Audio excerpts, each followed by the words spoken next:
let the algorithm figure it out. But then it's just so much more cumbersome. Do as many captions as you can on. I mean, I've heard Hormozy talk about that before, where it's like just push as much as you can out short form, and then figure out which ones hit on the actual organic algorithm, and then use that in your hooks for your Yeah. ads. Even his organic YouTube videos, if you watch, like the flipping title will change 10 times. Wait, so talk me through that. Have you like dissected exactly what they're doing with that? Or hey, we're live now, so everybody, welcome to another live stream with Jacob from Rise Land Clearing Growth. Jacob runs ads for 120 plus land clearing companies throughout the United States. My name is Austin Gray. I'm the host here at the Owner Ops Podcast. The past couple of years, we have been talking all about growing blue collar and local service based businesses.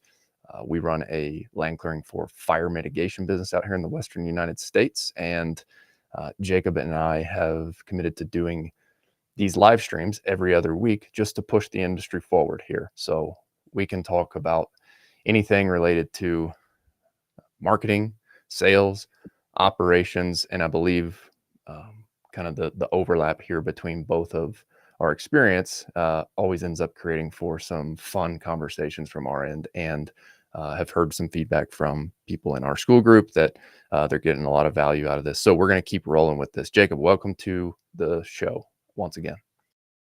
Thank you for having me. You just got back from acquisition once again. Yes. How was it? Oh, it was great. Yeah, they changed to more of a boardroom setting, which was how the day with Alex was. And so it was basically like another day like that, but just with his top dogs. So Benson, who he sniped from Vanguard, I believe, is where he was working at that time.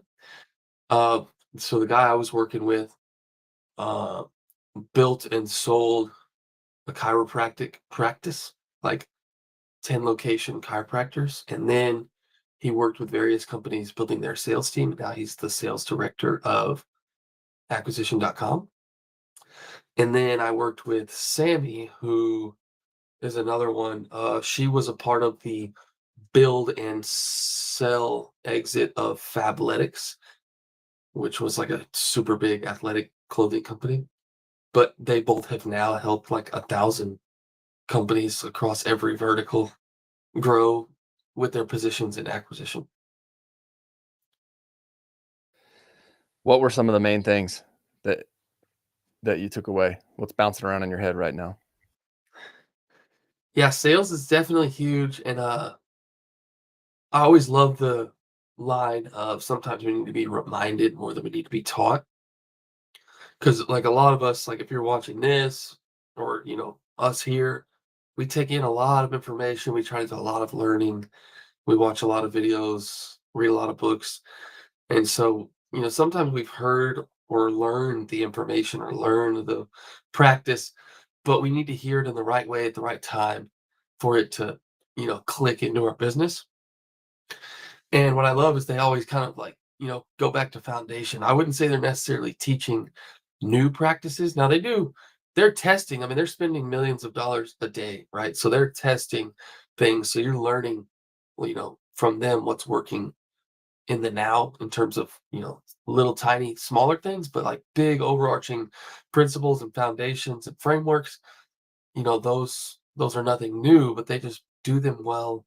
They follow it, they track it, and they volume it, if that makes sense. That line of volume negates luck.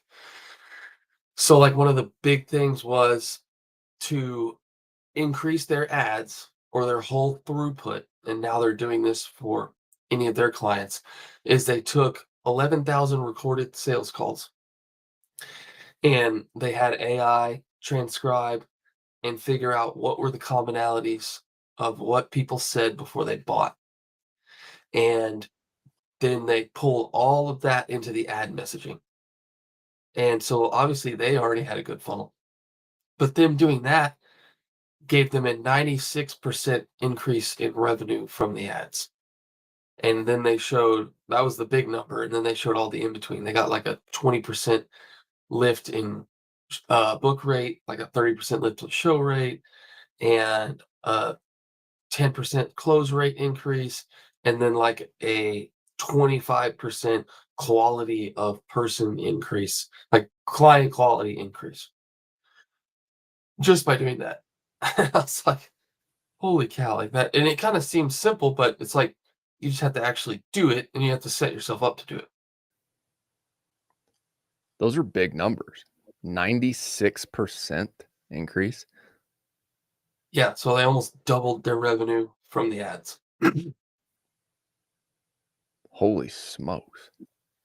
And to be clear, the one thing that they changed was they analyzed 11,000 sales calls. I'm assuming they just ran transcripts through AI Uh-huh. and and trained the GPT or whatever to find the target phrases or words that customers used before they made a purchase. Yep. Exactly. Did they share any of those phrases? They gave the principles of basically what they found out was for them, it was founders. So founders was their ICP. Mhm. Uh, and then within that, it was founder level problems.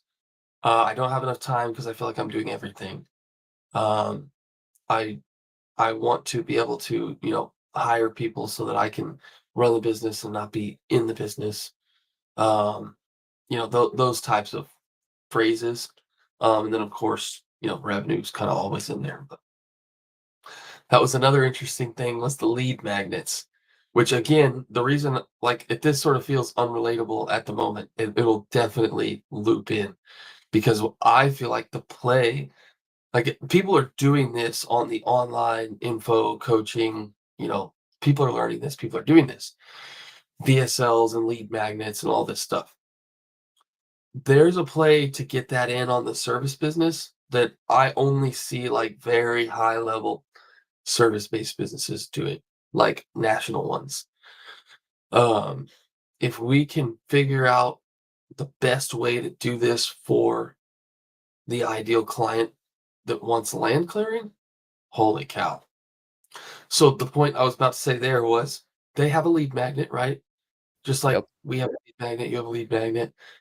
Well, what they realize is they get more cash month one, 30 days from direct booking funnel. So it's like, hey, hire come out to our thing. So think about this like a free estimate. So an ad to a free estimate. They get more money 30 days that way. They get more. It was a crazy stat. I'd be lying to you if I remember. It was more than double that they get within 90 days from somebody who comes through the lead magnet because they're more educated. They understand everything more. They have put in some work to their lead magnet's like a scaling roadmap. And so they put in work to do that scaling roadmap.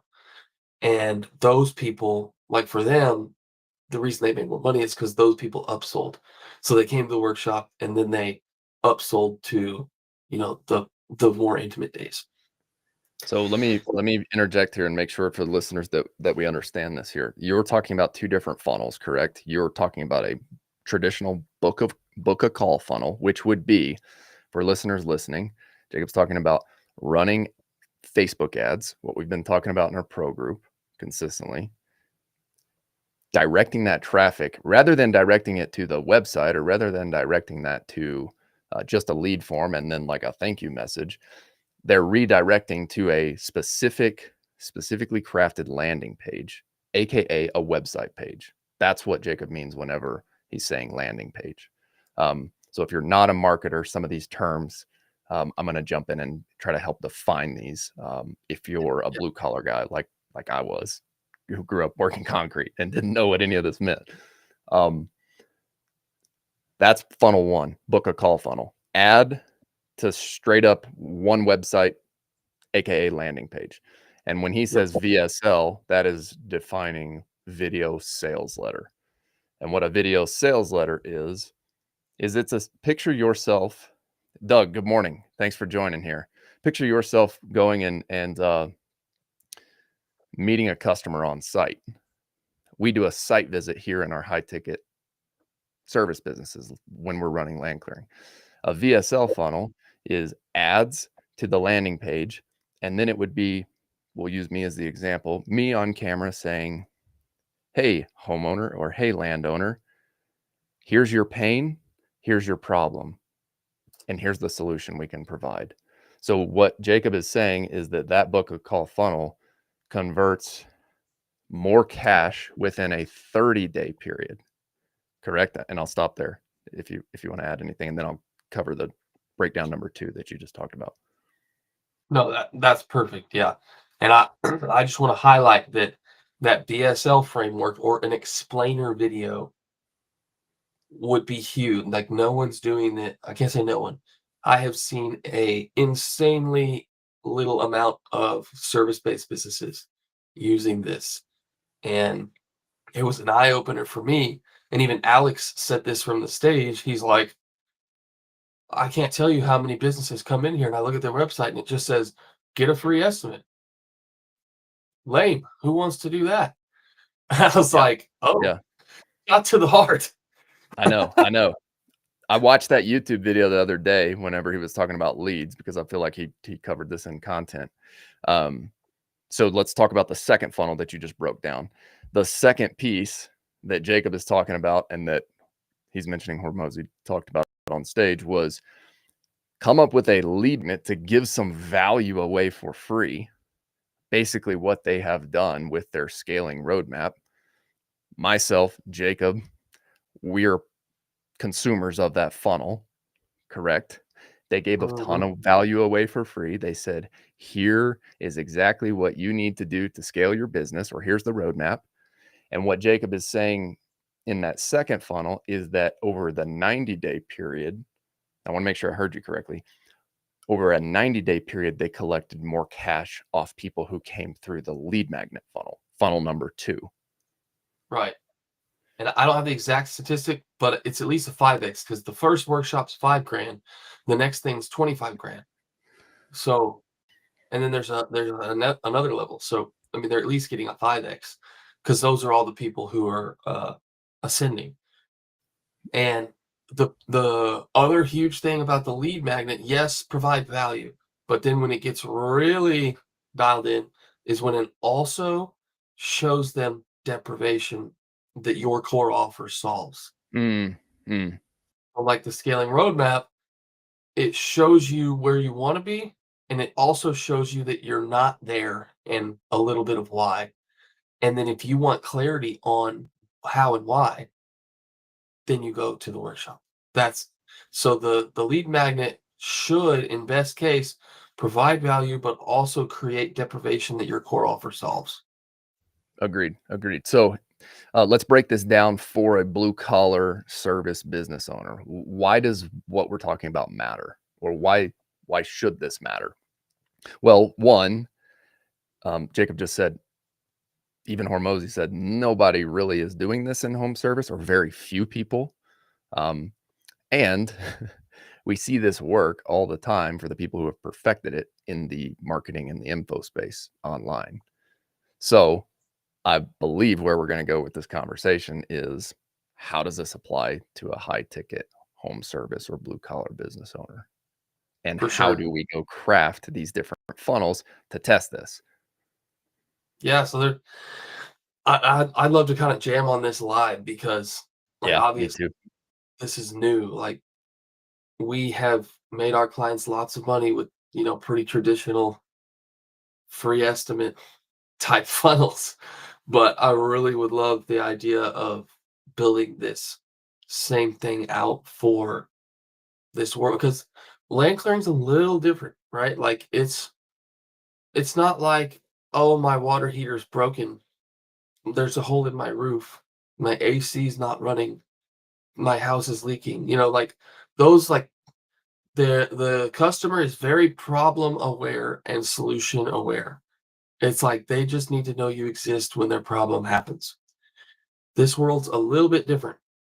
So the simplest version of a lead magnet that could create deprivation would be like a mistakes checklist, maybe.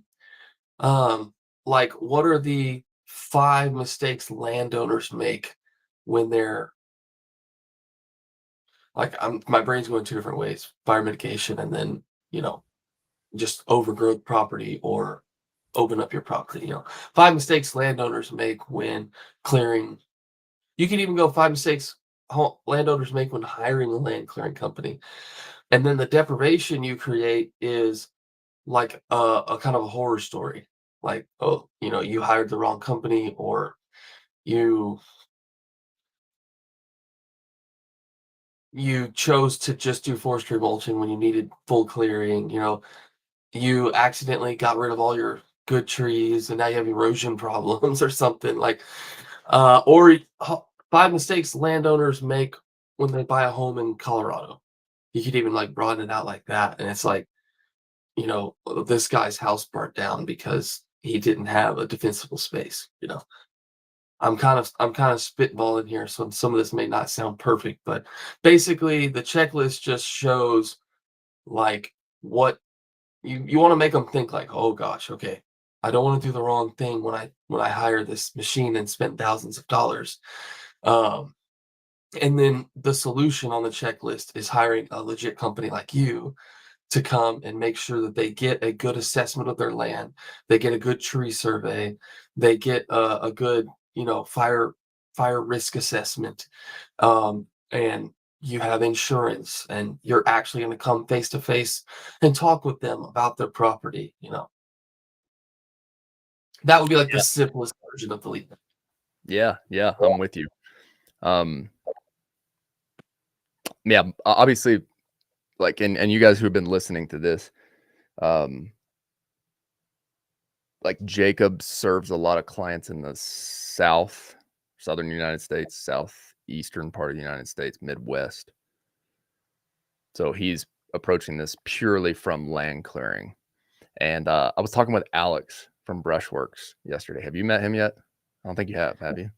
Oh, I love his videos though. I know. Did you see what? We'll talk about that later. But he just released a really cool app called Field Fix, which basically like helps people track their machine hours and their machine repairs. So I think he's going to do an official launch like maybe next week or the next. But anyways, he and I were talking about like the different types of pain points as a marketer. Um, and if you can understand, he listed the 4 different types of pain points. He's a very high level marketer, and I absolutely love talking with him. Um, but like I believe the fire mitigation business is different than the land clearing business because we're marketing based on 2 different psychological triggers, right? Land clearing in with the clients that you're serving primarily, or guys, if you're listening and you're in the South, Southeast, Midwest,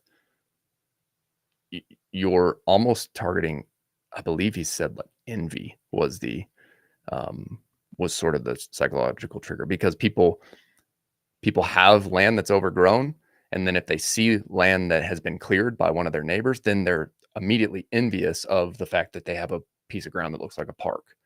And so Yeah. like that, and if I'm butchering that, Alex, if you're listening, on exactly how you labeled that fear, or excuse me, that psychological trigger, then I apologize. But he was talking about the difference between envy and then fear, because in fire mitigation, people are actually making a purchase decision because there is a real threat, right? We live in wildfire prone areas, and wildfires do happen consistently every year. It's not if, it's when these wildfires are going to happen. And so we're using these land clearing machines to clean up the properties and reduce the wildfire risk. So the motivation behind the buyer is different. And if we can start there. So for listeners, if you're in the South, Southeast, Midwest, understand what trigger your customers are buying on, and let's start the lead magnet with that. Yeah, for sure. Because like on the Google side, because in any market, if somebody's going to build a house, the trees just got to get out of the way. So that's more of like a need, right? So it's not really the pain or the fear. It's like, okay, I need this. And so with those keywords are pretty easy. But yeah, in terms of Facebook ads, you definitely want to pull for something like that. And so that's where, the beautiful before and after transformation, um, but definitely the fear side as well. Uh, and you could probably make a fear play. Like if you had a good enough story, that's another thing we talked about a lot was storytelling. Um, if you had a good enough story, like Sammy's 6-year-old ran off into the backyard and got lost in the brush or bit by a snake or, whatever. Some story you can tie to the property overgrowth, or there was a ravine back there that nobody could see and he drove his four-wheeler off in it and, whatever. Or the opposite, like now that our property's opened up, everyone comes over, we're hosting all the time. People love to bring their kids and play off in the distance, and it's safe and beautiful to look at. And now everybody wants to come over. We have all of our family Thanksgiving and Christmases here now. Like people connect with stories so well versus just like a look, this land looks better. So But I think we're hitting on another topic here, which is like most of us in blue collar or service based businesses are running the simplest form of marketing funnels possible, right? It's like we're driving awareness ads essentially, and then our call to action is like visit this website or click here to get the free estimate. And you've already labeled that in the beginning of this. We are only hitting the person who is already convinced that they need, or at least further down the purchasing journey than someone who is completely unaware of the problem. And yes, so what lead magnets do and can do is make people aware first that they actually have a problem, because you may have somebody, let's just take, I don't know, let's take somebody in Georgia, right? Let's take a land clearing contractor in Georgia, and he's marketing to um, some area where there's thick overgrowth. One person has never even seen these machines before. Why? Because their algorithm is so trained to show them things of their interest, right? I think we get caught up in like, oh, I released that ad, or I published that short, or I published that YouTube video. Everybody in my market sees it. It's like, no, the algorithms are so good that they are serving up the right things to the right people. So there may have been, there's tons of people out there who have never even seen a forestry mulching machine. that's a good point. Yeah, and that's where you could go back. That's where that whole like ad messaging pull up thing works so well because it may be serving the ad to the right people, but your messaging just didn't capture them. And that's where my brain goes back to that lead magnet of making it more general because of calling out those people who don't even know what the service is. So it's like, then you simplified it more. It's like 5 mistakes landowners make, something like that. And it's just like, oh, I'm a landowner. And it's like, then you go into the overgrowth, erosion, protection, usability, or you can even do it a little step further. It's like 5 mistakes landowners make when preparing to build or something like that. Yeah, yeah, for sure. There's so many different ways we can go. And like I'm sure when you go to a conference like at acquisition or a training like that, they've got a different funnel created for every different specific, not only their avatar, it's where the avatar is at in the different buying phase or the awareness phase is maybe the best way Yeah, to. yeah. Are they problem aware or are they solution aware? Mm, That's the big thing. And yeah. so should the ad play to the problem or should it play to the solution? And that's where like with roofing, it's like the problem aware would be like, get your roof inspected versus the solution aware is like, there's a leak in my roof. Come fix it. And so it's like, do you send them to Book Now or do you send them to Lead Magnet? That's just depends on are they problem aware, solution aware. And if they're higher up, you create the problem aware and the solution aware in the lead magnet. Let's talk specific examples here. How are you thinking about this to go present this to some of your top clients? Hey guys, I know this free estimate funnel is working and we're getting leads and you're booking jobs, but I know you're a high level operator and I want to take your lead acquisition or your customer acquisition to the next level. So I think we should be marketing more to the person who barely even knows that this solution exists. So how are you thinking about recommending them to craft that lead magnet? Specific examples. For sure, yeah. So, I mean, part of me would want to like spitball and test things that I think would work, but what would be better, because most of y'all probably don't have your actual like sales calls recorded. Um, it would be sweet if everybody started recording them, but you know, like most people probably have their initial call recorded, so we could pull some down from that. But I would basically be like, hey, your ideal client, like your laydowns, like you show up, you give them an estimate, and they're like, sweet, when can you do it? Like, what are those people like? What do they say? What what do they need? What do they want? And let's play to that in a video.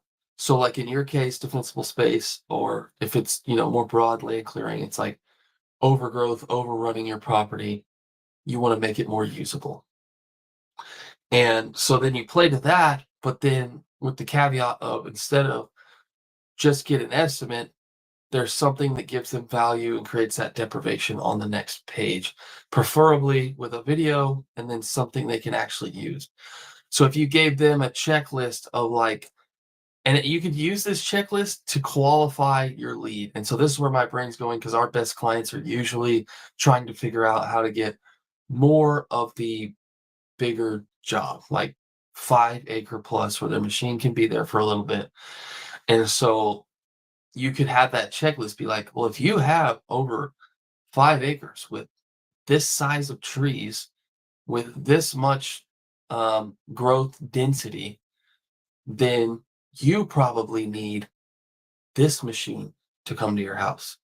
Or if you're in this category, you probably need this machine to come to your house. Or if you're in this category, you probably need this machine, these machines to come to your house. And so, like, it's a checklist, but then really you're just pointing them to what type of services that you need. And you could even have like a disqualifying one. Like, if you have less than 5 acres and you just have some bushes and vines, like, you know, do this. We'll point you in the right direction, but that's not us. Um, and then if this is you, here's the next, and then you have a video with that. And that video could, if you put a lot of effort into it, that video could have like the examples of like you at a property doing this, you at a property doing this, you at a property doing that. The whole good, better, best kind of options, where it's like just coming in and getting rid of stuff, making it pretty, or like a fine product, park style. I Yeah, think so that I'm would be money. for sure. I'm gonna keep spitballing here. So like one thing we've talked a lot about before in the past is what's the hook? What's the hook of the ad? Right. And especially with this new update that's going out or that has taken effect, everything that we're hearing is it's all about the creative and it's all Yeah. about testing different creatives. So for someone who is not even problem aware yet,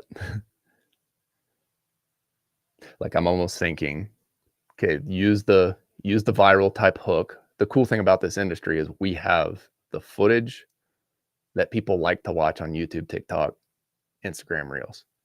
Yeah. There's no question about it that we have attention grabbing footage. Yeah. So like, I don't know, I think something that could be cool is just like, did you know that these machines can clean up your land? Or did you know that there is a machine now that efficiently cleans up your land? And then it's almost like that's the hook. And then it's just like a viral short. or like one that's performed well on organic. Yeah. And so then it's like you're capturing maybe even a wider audience who, and we ran into this with Bear Claw too, right? Like we were running ads like traditional free estimate funnel, and now everything's just like spraying wider because I think we've just served that same ad to so many people. And this is where the sauce comes in, people. Like I think a lot of people think, all right, Facebook ads is as simple as just like filming a video and doing this. I think where guys like Jacob and I live, and our conversations offline are just like, how do we go create something different than what we're already doing to Yeah. attract somebody else who we may not be attracting right now? So Yeah. it's like viral hook, get them, maybe now they're aware of the problem, and then direct them to something, to your point, which you were saying, like visuals are huge. And I'm consistently learning that the more we market. Visuals or video. Like, does your property look like this? Like overgrown jungle, like straight to the landing page? And then like, did you know it can look like this? Yeah. Um, and then I'm trying And to then just brainstorm, like, where do you take them from there?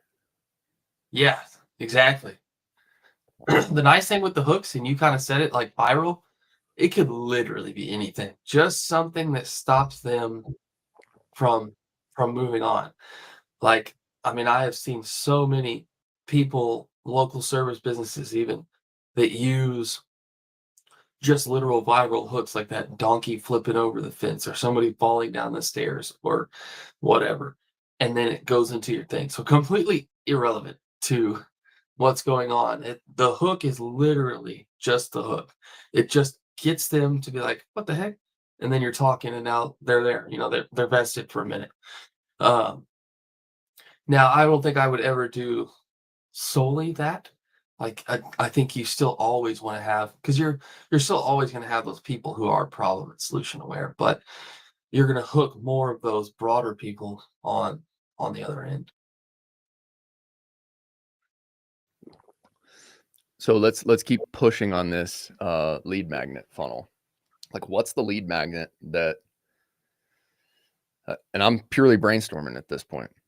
Um, what are some lead magnet options that could be tested for a land clearing operator here?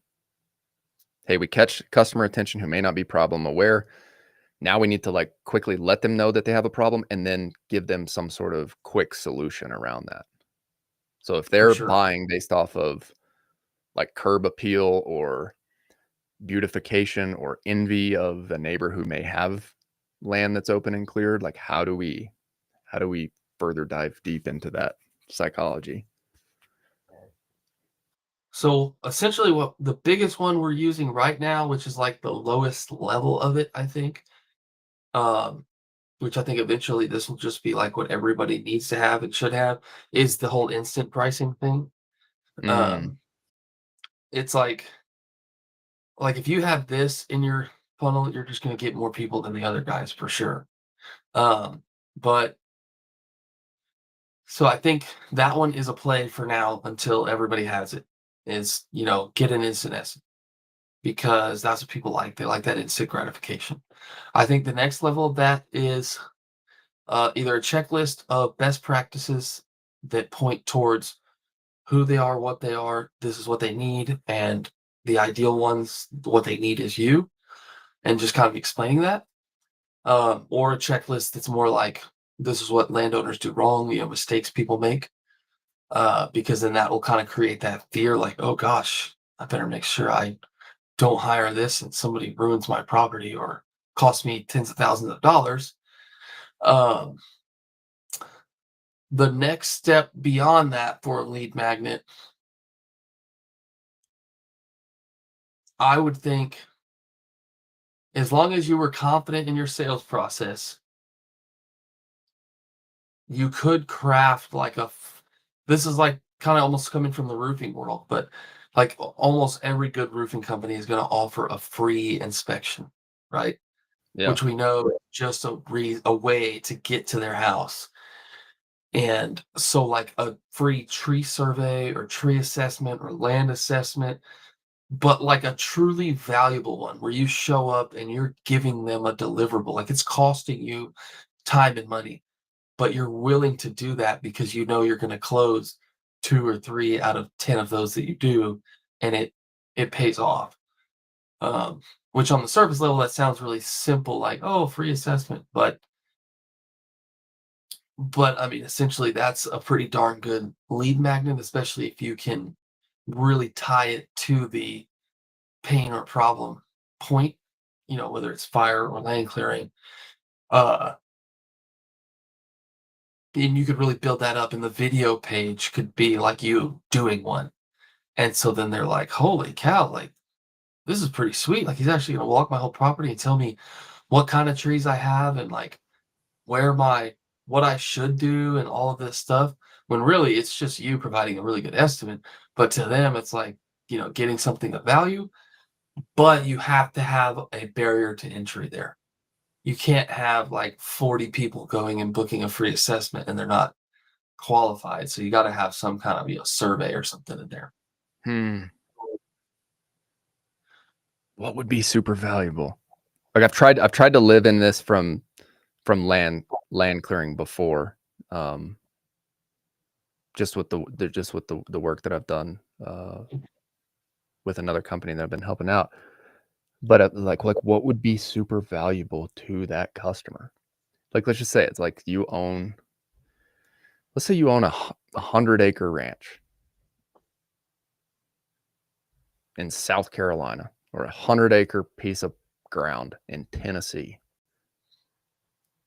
Like what is going to be super valuable to that person? Okay, here's an idea.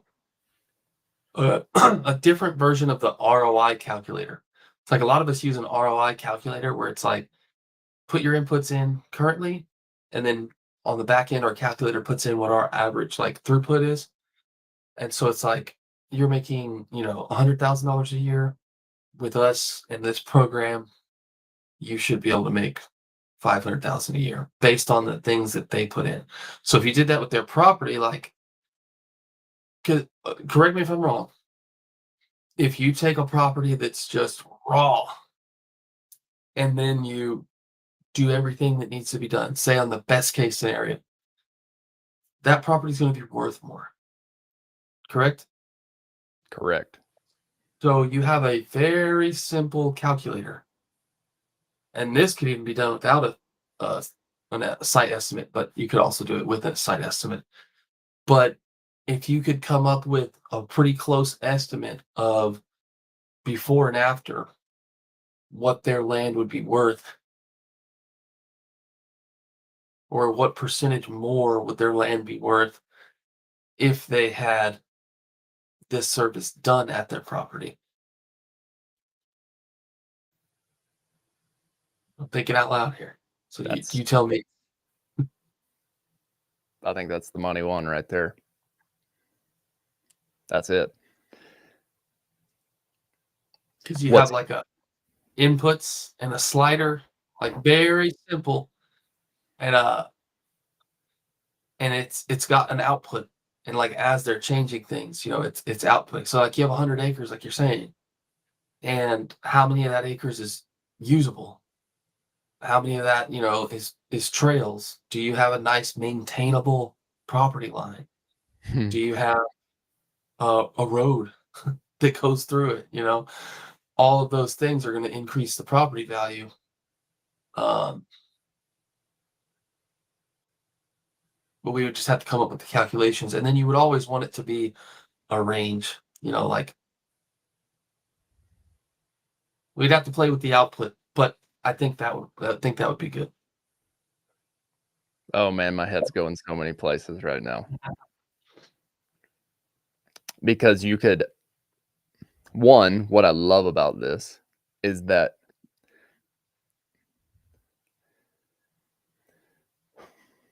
I'm gonna wait before I say this. I do believe that there is some qualification here. Because if you're speaking in terms of property value, and if you're speaking in terms of, hey, you just increased your ground from 1 million to 2.5 million or like I'm just throwing numbers out there, right? Yeah. The size of the number is going to immediately qualify.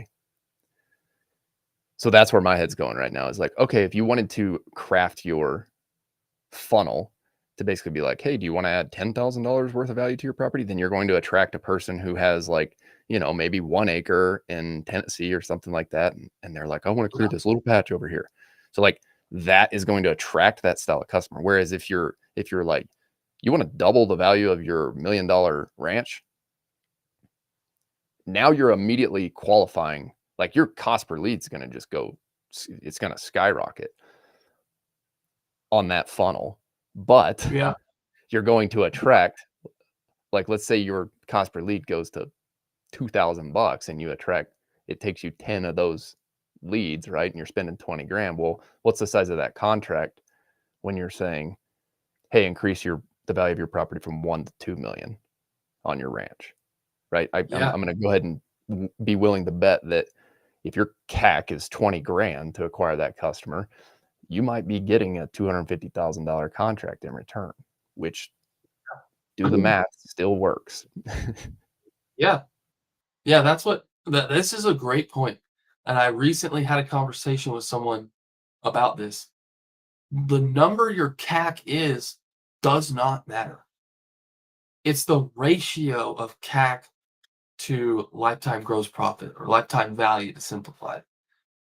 That's all that matters. It doesn't matter if it's 100,000 if you're making 1,000,000. It doesn't matter if it's $1 if you're making 100. It just matters the ratio. That's it. And so Yeah. you brought up a great point, and the volume 2 to that is your price anchoring. So when you tell somebody it's going to be $100,000 to clear your land, versus if you tell them that after they already know that their property value is going to go up by 1,000,000, it doesn't matter. Who's not going to pay $100,000 to get $1 billion worth of value? I mean, that's why we use the ROI calculator to show that you can pretty much make in a month what our services cost for 4 months, and that happens like every time. As long as you can close jobs, pretty much one job could pay for what our services cost in the majority of cases. Yeah. Um, and so if you can flip that to, so then it doesn't look like your service is a cost. Your service is just adding value, and it adds so much value that the little cost of hiring you is just a little blip in the road. I love that. Uh, we actually saw this live over the last like 2 years, because my cost to acquire a client 2 years ago was like in the hundreds, and now it's in the thousands. And at first I was like, oh my gosh, like what do we got to do to get CAC down? But we're just getting better clients who are paying more. And so that's what naturally happens. Like I just, at that last conference I was at, one of the agencies had a $30,000 cost to acquire a client, but the lifetime value was 150,000. So it's 1 to 5 prints money. It's like I would rather pay more to get better clients. Um, So Doug is asking to drill down on the ROI calculator, and I'm totally down to do this. So just for some context, Doug is driveway grading contractor, which, guys, if you're listening and you're not in land clearing or fire mitigation, these principles apply to your industry. Like, we're talking about this in a very specific industry to give you the examples of how to go apply this elsewhere.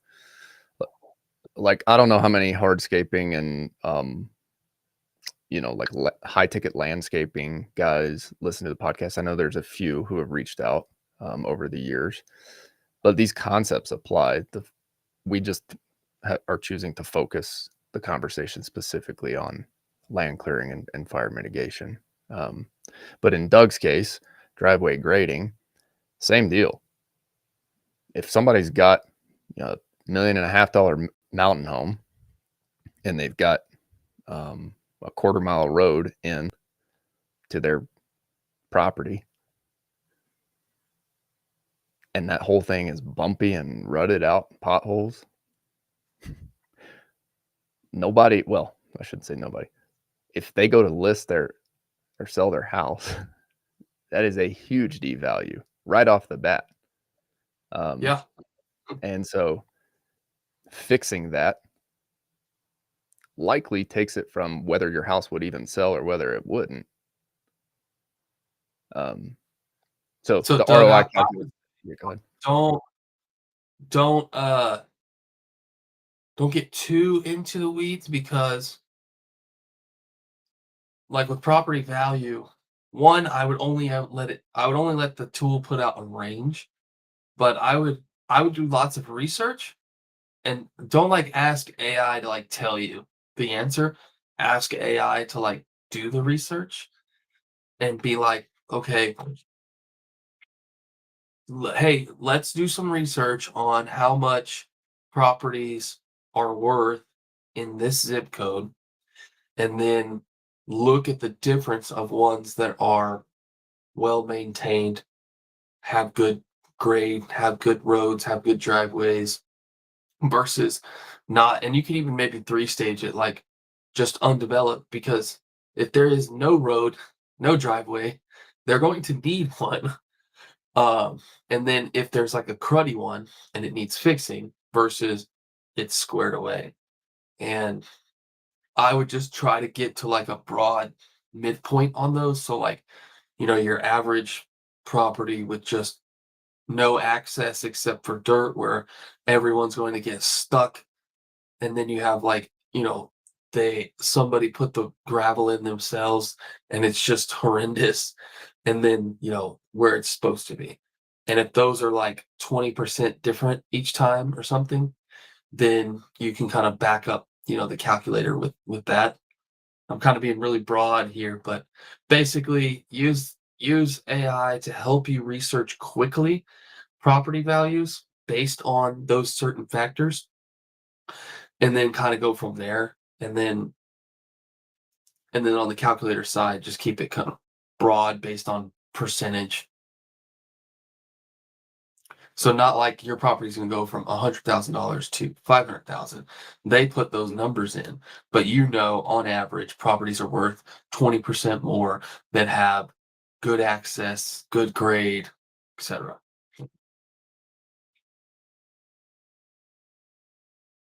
Doug, did that answer your question? Have any more specific questions on that?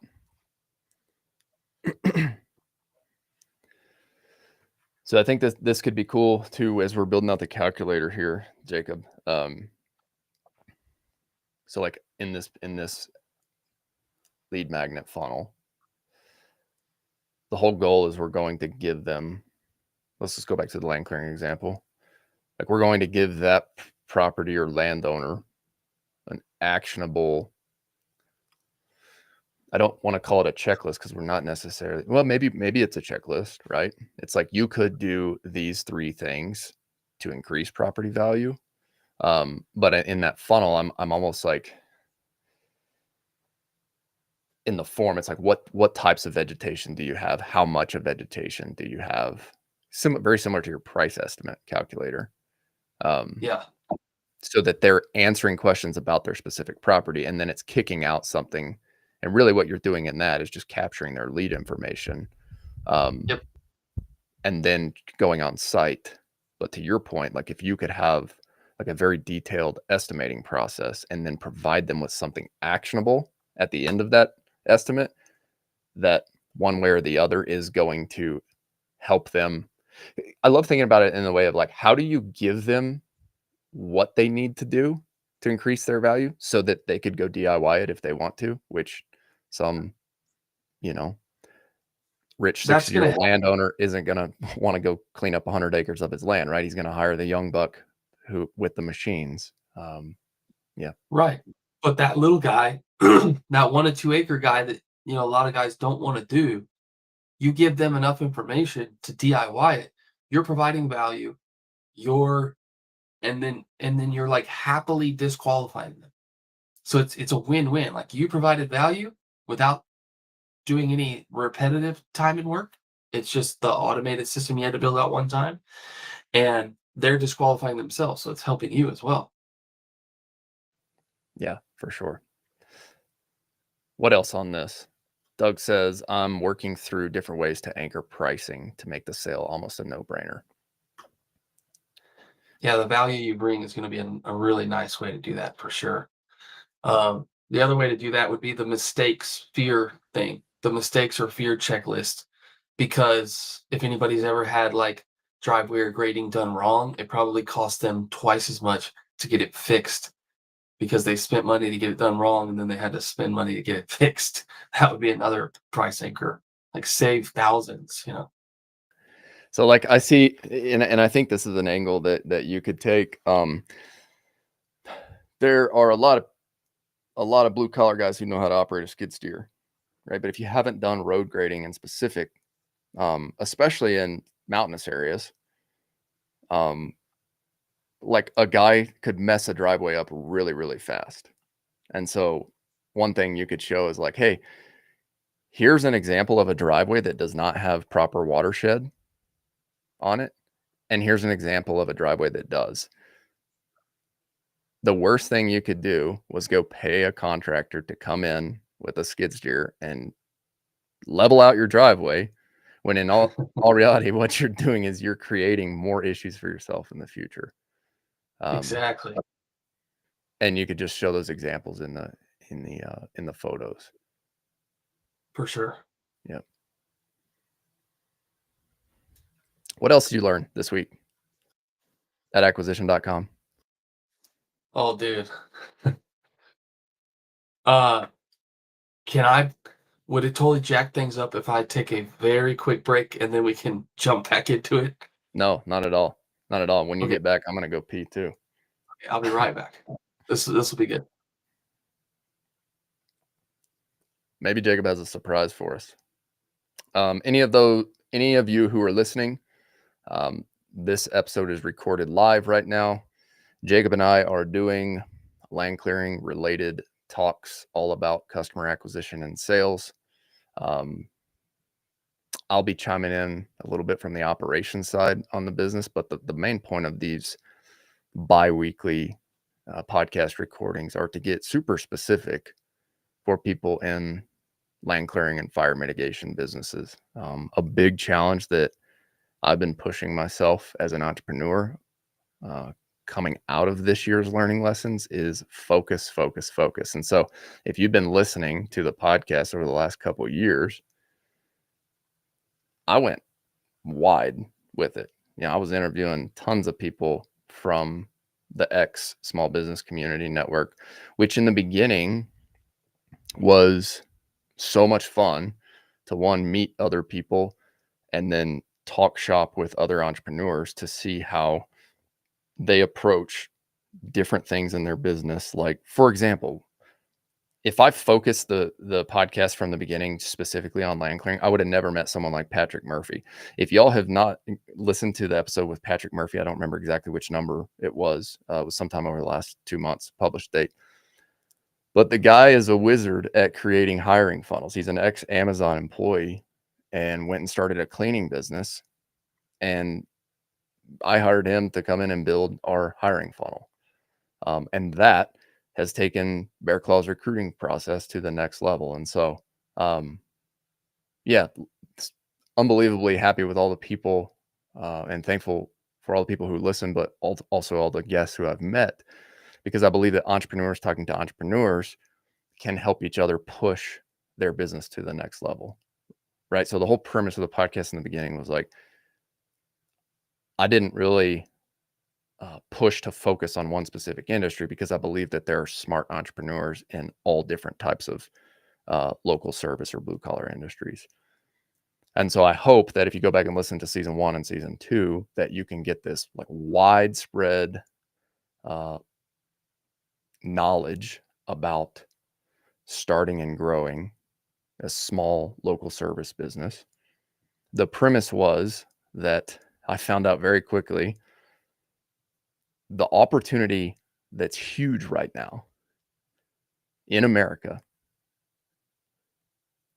local service businesses that have optimized Google business profiles to get free organic traffic, leveraging Facebook ads to go run advertisements to a specific targeted group of people and get those people interested in your services. Those two things from a marketing perspective.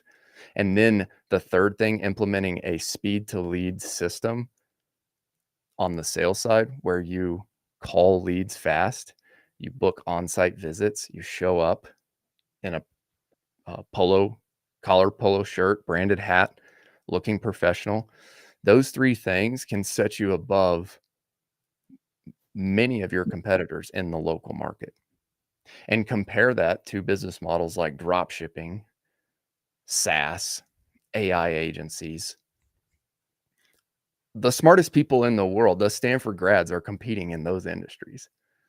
Now we're seeing more more white collar people jump into this blue collar world because people are seeing that like this is actually where the opportunity is for, if you're just a regular old guy like myself,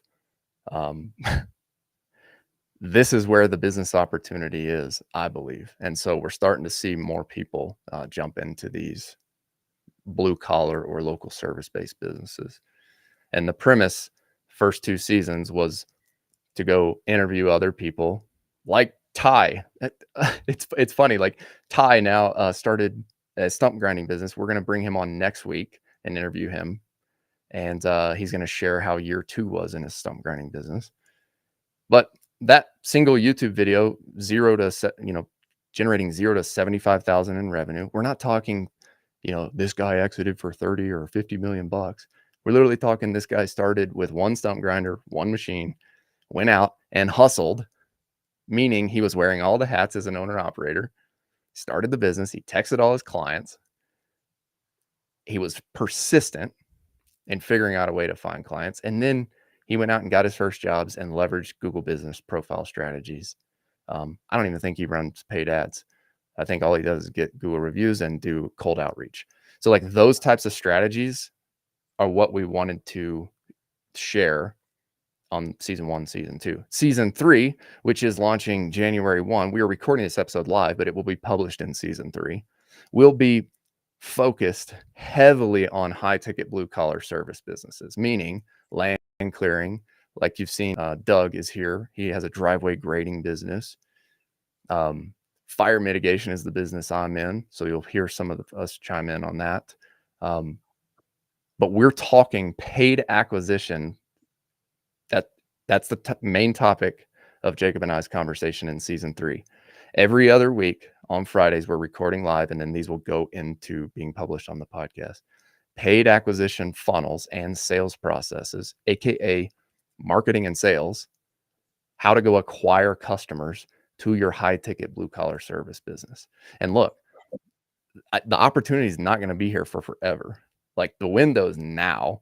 So if you're in that type of business, tune into these, because what Jacob and I talk about with land clearing can work very well if you just go copy these strategies for a hardscaping business or a driveway grading business. And if you just take the principles that we talk about for acquiring customers, it's going to help you grow your business.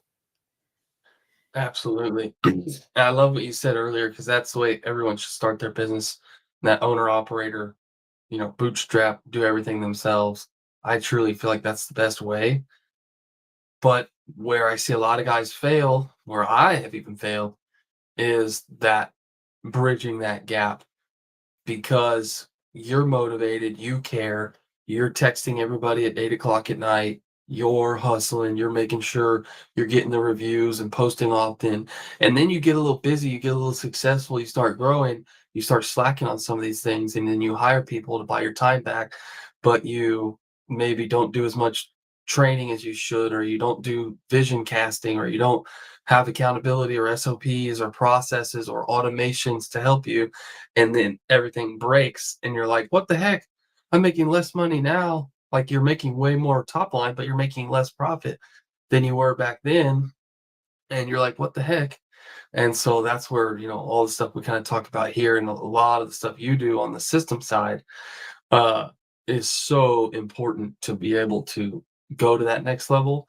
And if you can do it somewhere in that owner ops journey when your whole system is smaller, it's going to be a lot easier to scale on than if you get big and then you're trying to reactively grow.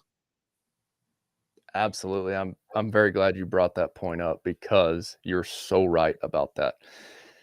My little brother runs a concrete business now, and I just got to spend 4 days in the woods with him elk hunting, and was incredible. Like just getting to have one-on-one quality time. My little brother's 12 years younger than I am. He just graduated college, but he's going into taking over my dad's decorative concrete business, and Right.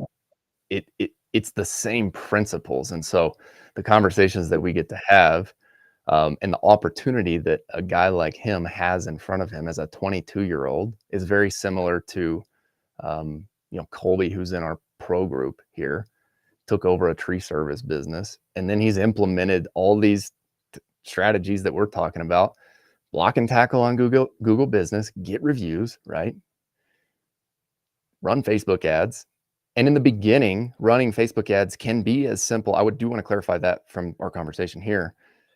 It can be as simple as running a free estimate funnel, right? And it should Yeah. be, because you shouldn't overcomplicate it if you're in the 0 to 1 phase, because they Right. work. They work, and you will get leads.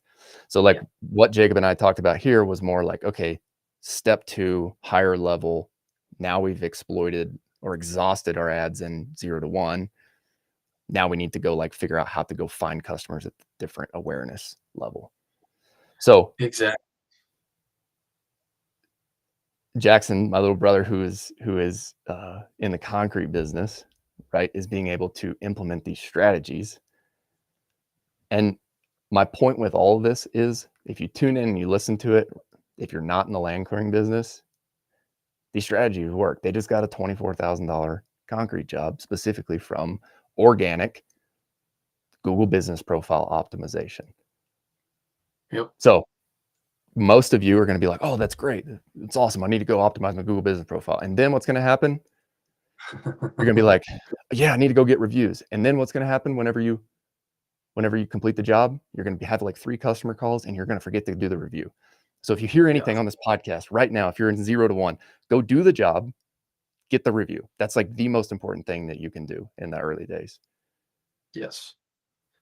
And For then, sure. yeah, sorry. Feel free to jump in here. I'm on a Oh, ramble no, here. you're good. So the last thing I was going to talk about that you mentioned, that system. And I talked with Owen about this, the guy who went 0 to 37K, which we're going to be doing a kickoff in season 3 of the podcast. So if you're listening to this on Spotify or Apple later in 2026, you can go back and listen to the kickoff episode in the first week of January. Owen started a land clearing business 0 to 37K in the first month. And he leveraged exactly what we talk about here, right? Jacob's been running ads for him, and he pre-booked $20,000 up front before he even bought a machine. This stuff works, right? One conversation I had with him was, if you can carve out a Saturday morning consistently for a month, or whatever day of the week that it is that you're not out there just like grinding in the machine, to hammer through these system setups while you're an owner operator, you can scale easier. Because whenever you start hiring people, to your point, now you got to go change like 5 different people's notifications, user address. Like, if you can just do it right now, it's so great. 100%. Yeah, and I wanted to kind of touch on what I said in the beginning. I do believe level 2, level 3, VSL page, video, sales letter, landing pages with tools and calculators. But at the owner ops level, like, you can do all this stuff manually. Now, again, we need the systems and the platforms to be able to do this scalably. But, from 0 to a couple 6 figures, like, this could look just like you sending a video to the client. Like, you have a YouTube video walkthrough of a before and after of a job or a site assessment. Like, when somebody, like, you're doing a job, the neighbor comes out, and the neighbor's like, hey, I'd like an estimate. You always want to have, so there's two principles: bam fam, which is book a meeting from a meeting. And so where this relates to in person, neighbor walks over and is like, hey, I like what you're doing, I want it done over here. Okay, stop what you're doing, turn the mulcher off so that you don't shoot mulch at them, and put it on the calendar. Whether it's a phone call or you're talking to them, put it on the calendar. This is statistically proven to increase show rate, or your ability to actually talk to the person, exponentially. So put it on the calendar, whether it's a call or a message, and then send them things. So ideally, it would be like if you have a YouTube video or a TikTok video or a Facebook video, any video that explains a little bit more about what you do or builds a little bit more trust about what you do, then send that to them in between. Now you could also send them, like, your reviews, like, hey, check out our reviews. Now usually if a neighbor comes over, like, that's usually a pretty easy close, but you need to get into this habit of book the meeting and send them something in between. And there should always be something in between everyone. So you go do an estimate, and like, say they say yes, book the time right then, and then send them more things between now and then. Because if I ask everybody how many people have booked a job and then somebody backed out, everybody has those stories. This decreases that. So, but then they say no, you need to book the next follow-up. Like, say they need to talk to their wife. You should always work that objection and make sure they're not just saying that and they truly mean that. And so, say they truly mean that, it's usually either permission or letting them know. And so we could go to a whole rabbit hole there. But say you're letting them off the hook, like, okay, you need to book the next time, and then you need to send them more things to make them love you or understand you or trust you more in between those meetings. So the reason I bring that up is, like, at the high level, we want to build all of this automated, but you can easily and should be doing all of this stuff when it's just you and you're small. Just do it manually. You probably are not getting that many leads, that many jobs. You can do it manually. And Doug says right here, it's exactly what happened with my very first estimate. Scheduled one meeting and ended up meeting with 3 more homeowners on the next road trip. And so what you're saying is, in that process, the best thing that he can do after he meets with the homeowners, in between the time that he has sent them the estimate and the time that the customer signs, is Send them videos, reviews, anything to build trust and educate them on and keep them excited. Like, hey, just wanted to send you this video. It's a property actually very similar to yours that we did last week. Check this out. definitely, definitely. So let's go back here. This is one comment Doug posted. Just need to figure out how to get those early commitments. And we talked about this on our last live stream between us. But what are some other ideas that you have, Jacob, for just how to go get that first job? I have thoughts. I'm gonna take a pee break real quick and take it away. Yeah, go ahead. Yeah, so Doug, when you say early commitments, you mean like uh like landing jobs early out, or like when you first start talking to them, like getting them to commit? Until I see you pop up, I'll kind of jam on that. But the deposit frame is a really big one. And so you come up with some kind of scarcity urgency, like, hey, in the next month I can only do 10 jobs, and right now I've got 5 on the books. I'm looking to get 5 more, and I want to make the best of my time and yours. So, usually this job would cost, $5,000, whatever your estimate comes out to. And maybe price anchor it a little higher, but I'm trying to fill up my schedule. So if you go ahead and commit and get on the schedule today, I'll take 10% off. So I'll do this job for $4,500. But you just have to commit and put down something today. And this could be 10%. This could be $1. Ideally, it would be, something like 10%, but you just want some type of commitment. That's where the whole dollar thing comes in, because you've got a payment method from them and you've gotten actual dollars from them. And so you get that commitment before you ever go away from the meeting, right? And so going with that, you said, landing jobs, getting deposits. So if you can't get them to say yes to scheduling, then they have some kind of objection that you need to pull out. And if you don't know that yet, they need to get down to it. And you want to eliminate everything down to money, right? Like, so if they believe you're right for the job, they believe they need the job, and then money is the only holdup, then you can kind of push back on, like, okay, do you not have the money, or you don't want to spend the money? You don't see the value in it? And if you have a good rapport with somebody, you can ask the hard questions of, like, how much money do you have and how much money do you have available? Or, like, do you have access to? So this would be like, credit, loans, whatever. If you have a good rapport and you truly care about somebody and you're truly willing to make the right decision for them, you can ask those types of questions. So, like, if they're like, I've got $5,000 to my name, it's like, okay, don't give me your last $5,000 to fix your driveway. You can have that honesty, right?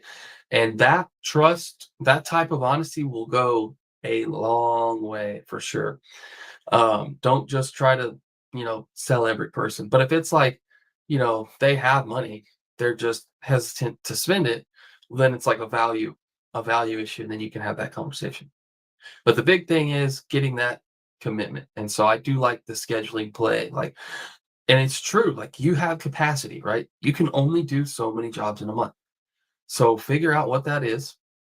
And it's like, hey, I really only have 5 spots left this month. I'm already here. I've spent my time. I've spent your time. Um, usually it'd be $5,000, but if you book today, I'll do 10% off. And if you can at least put a deposit down. So if you can put $450 down, I'll get you on the schedule, and we'll come out. And if you get them to take that soft commitment, you're going to drastically increase them, and you're going to get the job faster, because you're giving them a reason to say yes now, versus if they're like, I need to think about it. And this is huge. Stick to your word. If they say they want to think about it and you let them off the hook and you book a follow-up meeting, charge them 5 grand next time. Don't don't don't create this discount and then give it to them later, because then they'll just see you as, somebody who's not telling the truth. Hey, Doug, I want to jump in here just from so your last comment is right now I'm getting a lot of interest in snow removal, but that's hard to plan a budget for. I'm hoping to start get some driveway prep maintenance to get some cash flow and exposure. So here's something that I have learned from being in this business in the Western United States where there are snowy months. There's a lot of conversation throughout the US. I know Alex has even brought this up on some of our podcast conversations with Brushworks. Do you offer snow removal if you're a land clearing contractor or if you're a driveway grading contractor? Our answer is yes, because we have snow 5 months out of the year. I think it would be pretty dumb not to for us. Yeah. If you've got snow, and I was talking with Owen about this too a couple of weeks ago, if you got snow like 1-2 weeks a year, just take that 1-2 weeks a year to optimize your systems for building land clearing. Run a better, come up with more creative, like optimize your system, implement a hiring plan. I'll share this and I'll give Patrick Murphy a plug right now.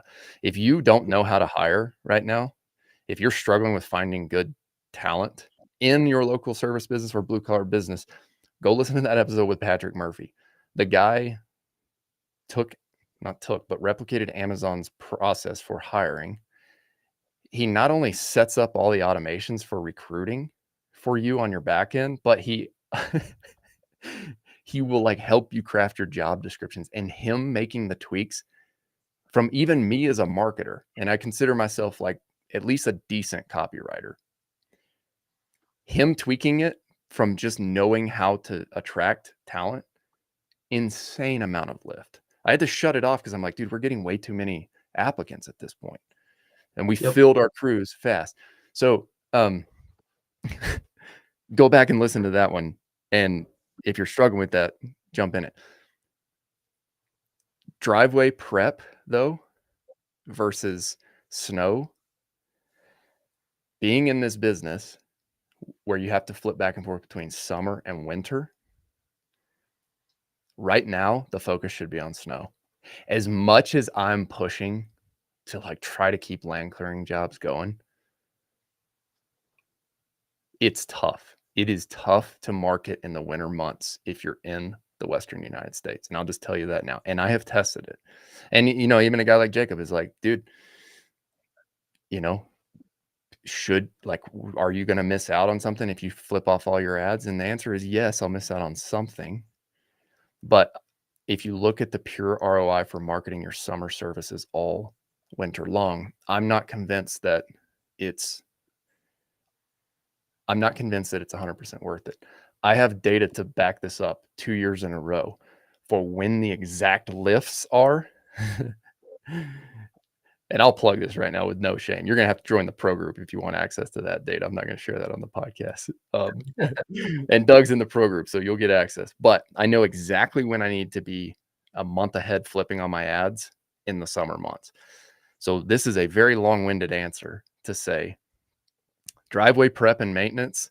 We can think that we want to go ahead and book up the contract next year, but the reality is you're probably not. Why? Because people are interested in snow, and that's their biggest pain point right now. And if you want driveway, flip it on a month before busy season. Yeah, I feel like that's a huge play for the winter areas for urgency and scarcity is getting this done before the snow comes.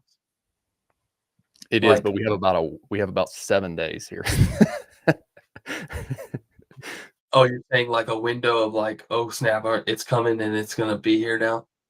So what I'm saying is like, Doug, for driveway and maintenance prep, like I think that window has passed here. Just me shooting you as straight as possible. Cause I know that window, I pushed hard for the last 2 months to be like, hey, get this in, get on our schedule.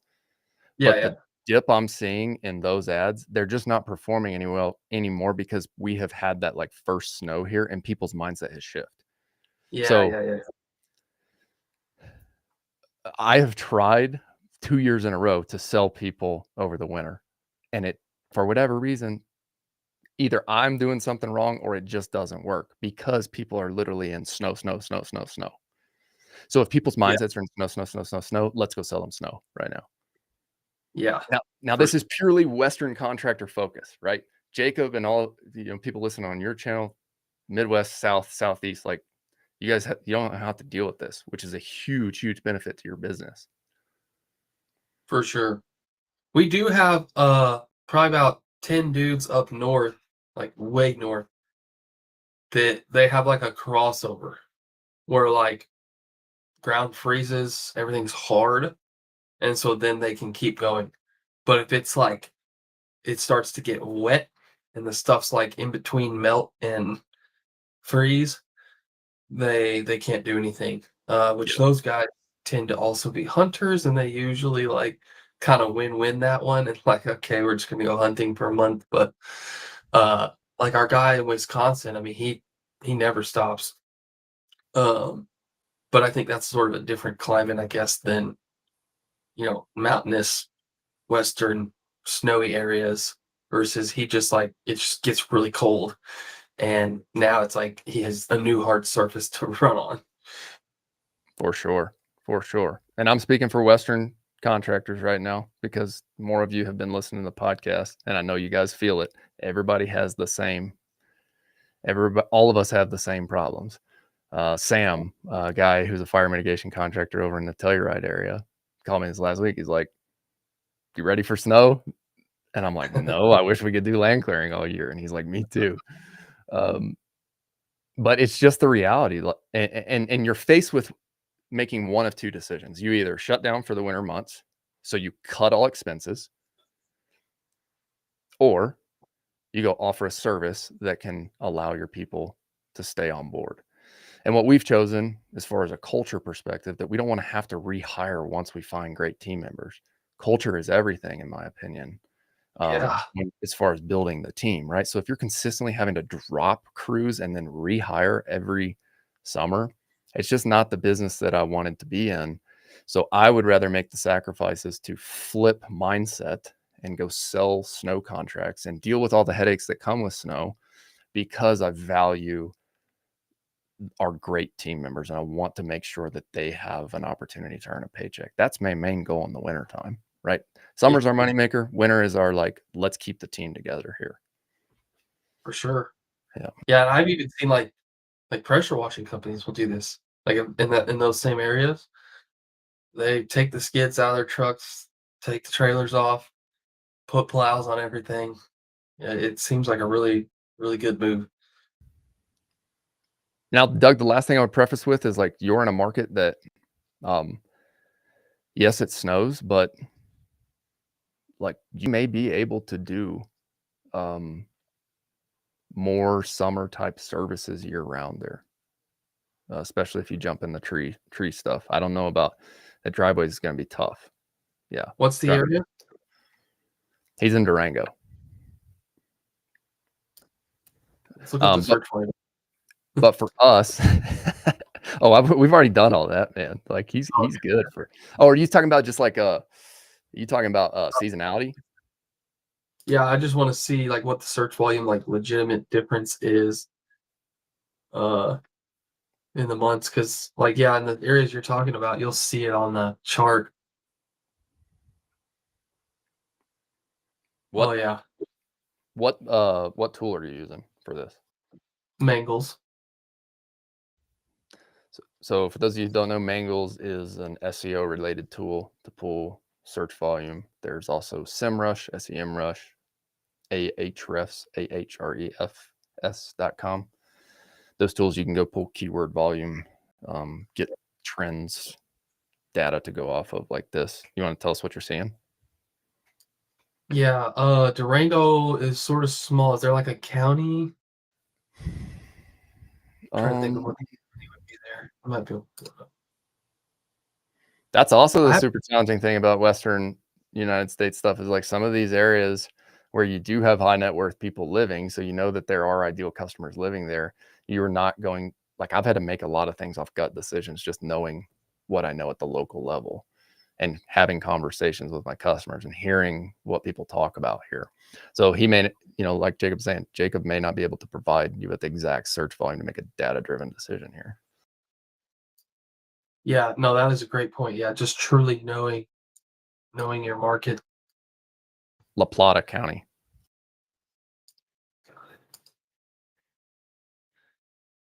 Is how far is Pagosa? I've been to both of these, but I can't remember how far Pagosa Springs is from Durango. I think it's a couple hours at least. Um, I've only been there a couple times too. I looked that up. Yeah, because the search volume really is not crazy right there in the city, but it's definitely up and down. Like spring, boom, it gets huge, and then there's not a whole ton. Let's see. Doug, the nugget here for driveway grading, at least what we've seen in the past, like flip that ad on um a month before snow is completely dried up. The biggest pain is whenever runoff is happening, snow is melting and it's running right down the middle of their driveway and they've got a washout this wide. Because then they're like, oh my gosh, I need to fix it right now. So that's when you want to hit them with that. And then what we do is just heavily spend in those times, right? And then we just book up. And then what happens is people are so willing to buy and get on your schedule that you start creating natural scarcity. Like, hey, we just had like 32 people sign up for this in the last week. Like, do you want to get on the schedule? We're booked out until August 1 at this point, right? That immediately in mountain towns is like, holy crap, I got to grab the schedule. Yeah, yeah, absolutely. The search volume wasn't huge, but it's like you said, it's probably the people like in between these cities that really need it. Um, but it did look fairly consistent. Uh, like the chart, the search volume was fairly consistent, but it was definitely higher, spring, summer, which y'all already know that. Yeah, yeah, yeah. Cool. Well, we're half an hour over an hour long conversation here. Anything else you want to touch base on here, Jacob? I think we've covered a good broad. I was gonna look at you probably you probably talk about this a lot, but just like the tracking side of things. Um Basically, I just recently realized because historically, majority of our clients came from Facebook, but Yep. now since I've been doing a lot more videos and organic and all this stuff, it kind of happened under my nose that we're actually getting just as many clients from organic now than we were, and I didn't quite realize the shift in the data because my whole funnel is like perfected on the Facebook side, but uh it was more open on the organic side. Like, oh yeah, people are just finding out about us. And so then I realized like, oh, I need to put a few more tracking parameters, on my organic pages and make sure the links are consistent and actually like put some fuel on the fire of this channel. But that can translate over like, really track and see. And we do this with our clients like, okay, is Facebook, Google, organic? Like, what's actually pulling in the most for you? And then let's go all in on that. For sure. But I think that was really the only other thing I had, that was really big from last week. Well, I do have thoughts on this. Um, and these are my thoughts and my opinions. I know there are plenty of people listening to this who will disagree and say one way, you know, is you should do one way on paid versus organic. There are, groups of people who say that. Where I sit is like organic. If you can build brand recognition, your organic leads, I believe, are going to be your best leads coming in as it relates to local service-based businesses. 100%. Bear Claw, like our brand, is now the most searched organic term that we get through our organic funnel, which means 3 years in, we're building brand. Like that's really all that means. It means that like we've created awareness, we've delivered a great product, now people know about us, and now word of mouth is setting in. But the issue with starting with word of mouth, if you're starting your business, is you don't have any flywheel in place to get word of mouth. Yeah. Your word of mouth is literally doing the you did one job for one person, and that one person maybe told one person about you. So now Yeah. people who know about you is two. So how do you accelerate that? Well, two ways. One, you ask for a review from that one person, which then allows word of mouth or referral based marketing to kick in at the organic traffic level. Like it's essentially the same thing, right? Not entirely the same thing, but it's the same principle. You're expanding your reach from the job that you did for one person to increase how many people that they're telling other people good things about you and your business. So that's one. Every single job you do in the beginning, Doug, and I'm speaking just directly to you because I know that other people who are starting out will get value out of this. Your focus has to be on getting a 5-star Google review from every single person. Like that has to be number one. Number one. But second to that, if you want to pour gas on that fire, then like what Jacob and I talk about a lot is like you can accelerate that awareness level by running paid Facebook ads. Now, your conversion isn't going to be that great on your paid, but you will get some leads. And if you can build trust with customers, you will close some jobs. What that then gives you is more at bats to serve the next one person, ask them for a referral, which multiplies it to 2, and then ask them for a review, which tells Google algorithm to start showing your services to more people in an organic fashion. So you've got organic over here, you've got referral right here, And if you don't run paid ads, you're kind of missing out on a flywheel on the circular pie graph. I should definitely draw this out and visualize it for people. Yeah. But if you do that flywheel of complete job right here, ask for 5-star review, ask for referral, run more Facebook ads, get more jobs, complete job, ask for 5-star review, and keep going around the circle. That's how you build brand, but it takes time. And it doesn't happen overnight. And then to Jacob's point, when you're 2 or 3 years in, there will be this, oh crap, I remember Jacob and Austin talking about that I needed to track that. I have no way to track where those leads came from. So if you don't have a system in place, you're going to miss out on all that data. Yeah. And if you have access to that, then you know where to double down 2 and 3 years in. For sure. So, Doug, word of mouth or organic, basically you didn't pay for it is the big thing. So generally that's like word of mouth or somebody heard about you and then they just look you up and they organically found you versus you had to pay to get in front of them. Which kind of sounds funny because like you still pay to have a good website and to, set things up, but you either pay with time or money, but it's just a different kind of avenue. But I wanted to hit on a few things you said that were so awesome about like the referral side of things. And I just learned this week, and I would have never thought about this, but because like we have a referral and it's like, hey, I'll give you 10% for referring me to somebody. But if you just ask them for the referral and with no incentive, if they refer you, that's going to be a beautiful, beautiful lead because they really meant it and they wanted that other person to know. So you should always ask, like, hey, do you know anyone else who may benefit from this service? And but the hack that I just learned this week, which I never thought about, is if they give you a referral, then you send them something. And you created this feedback loop. So you don't tell them, give me a referral, I'll send you something. You ask for a referral, and when they do, you give them something. And this creates like a crazy positivity feedback loop.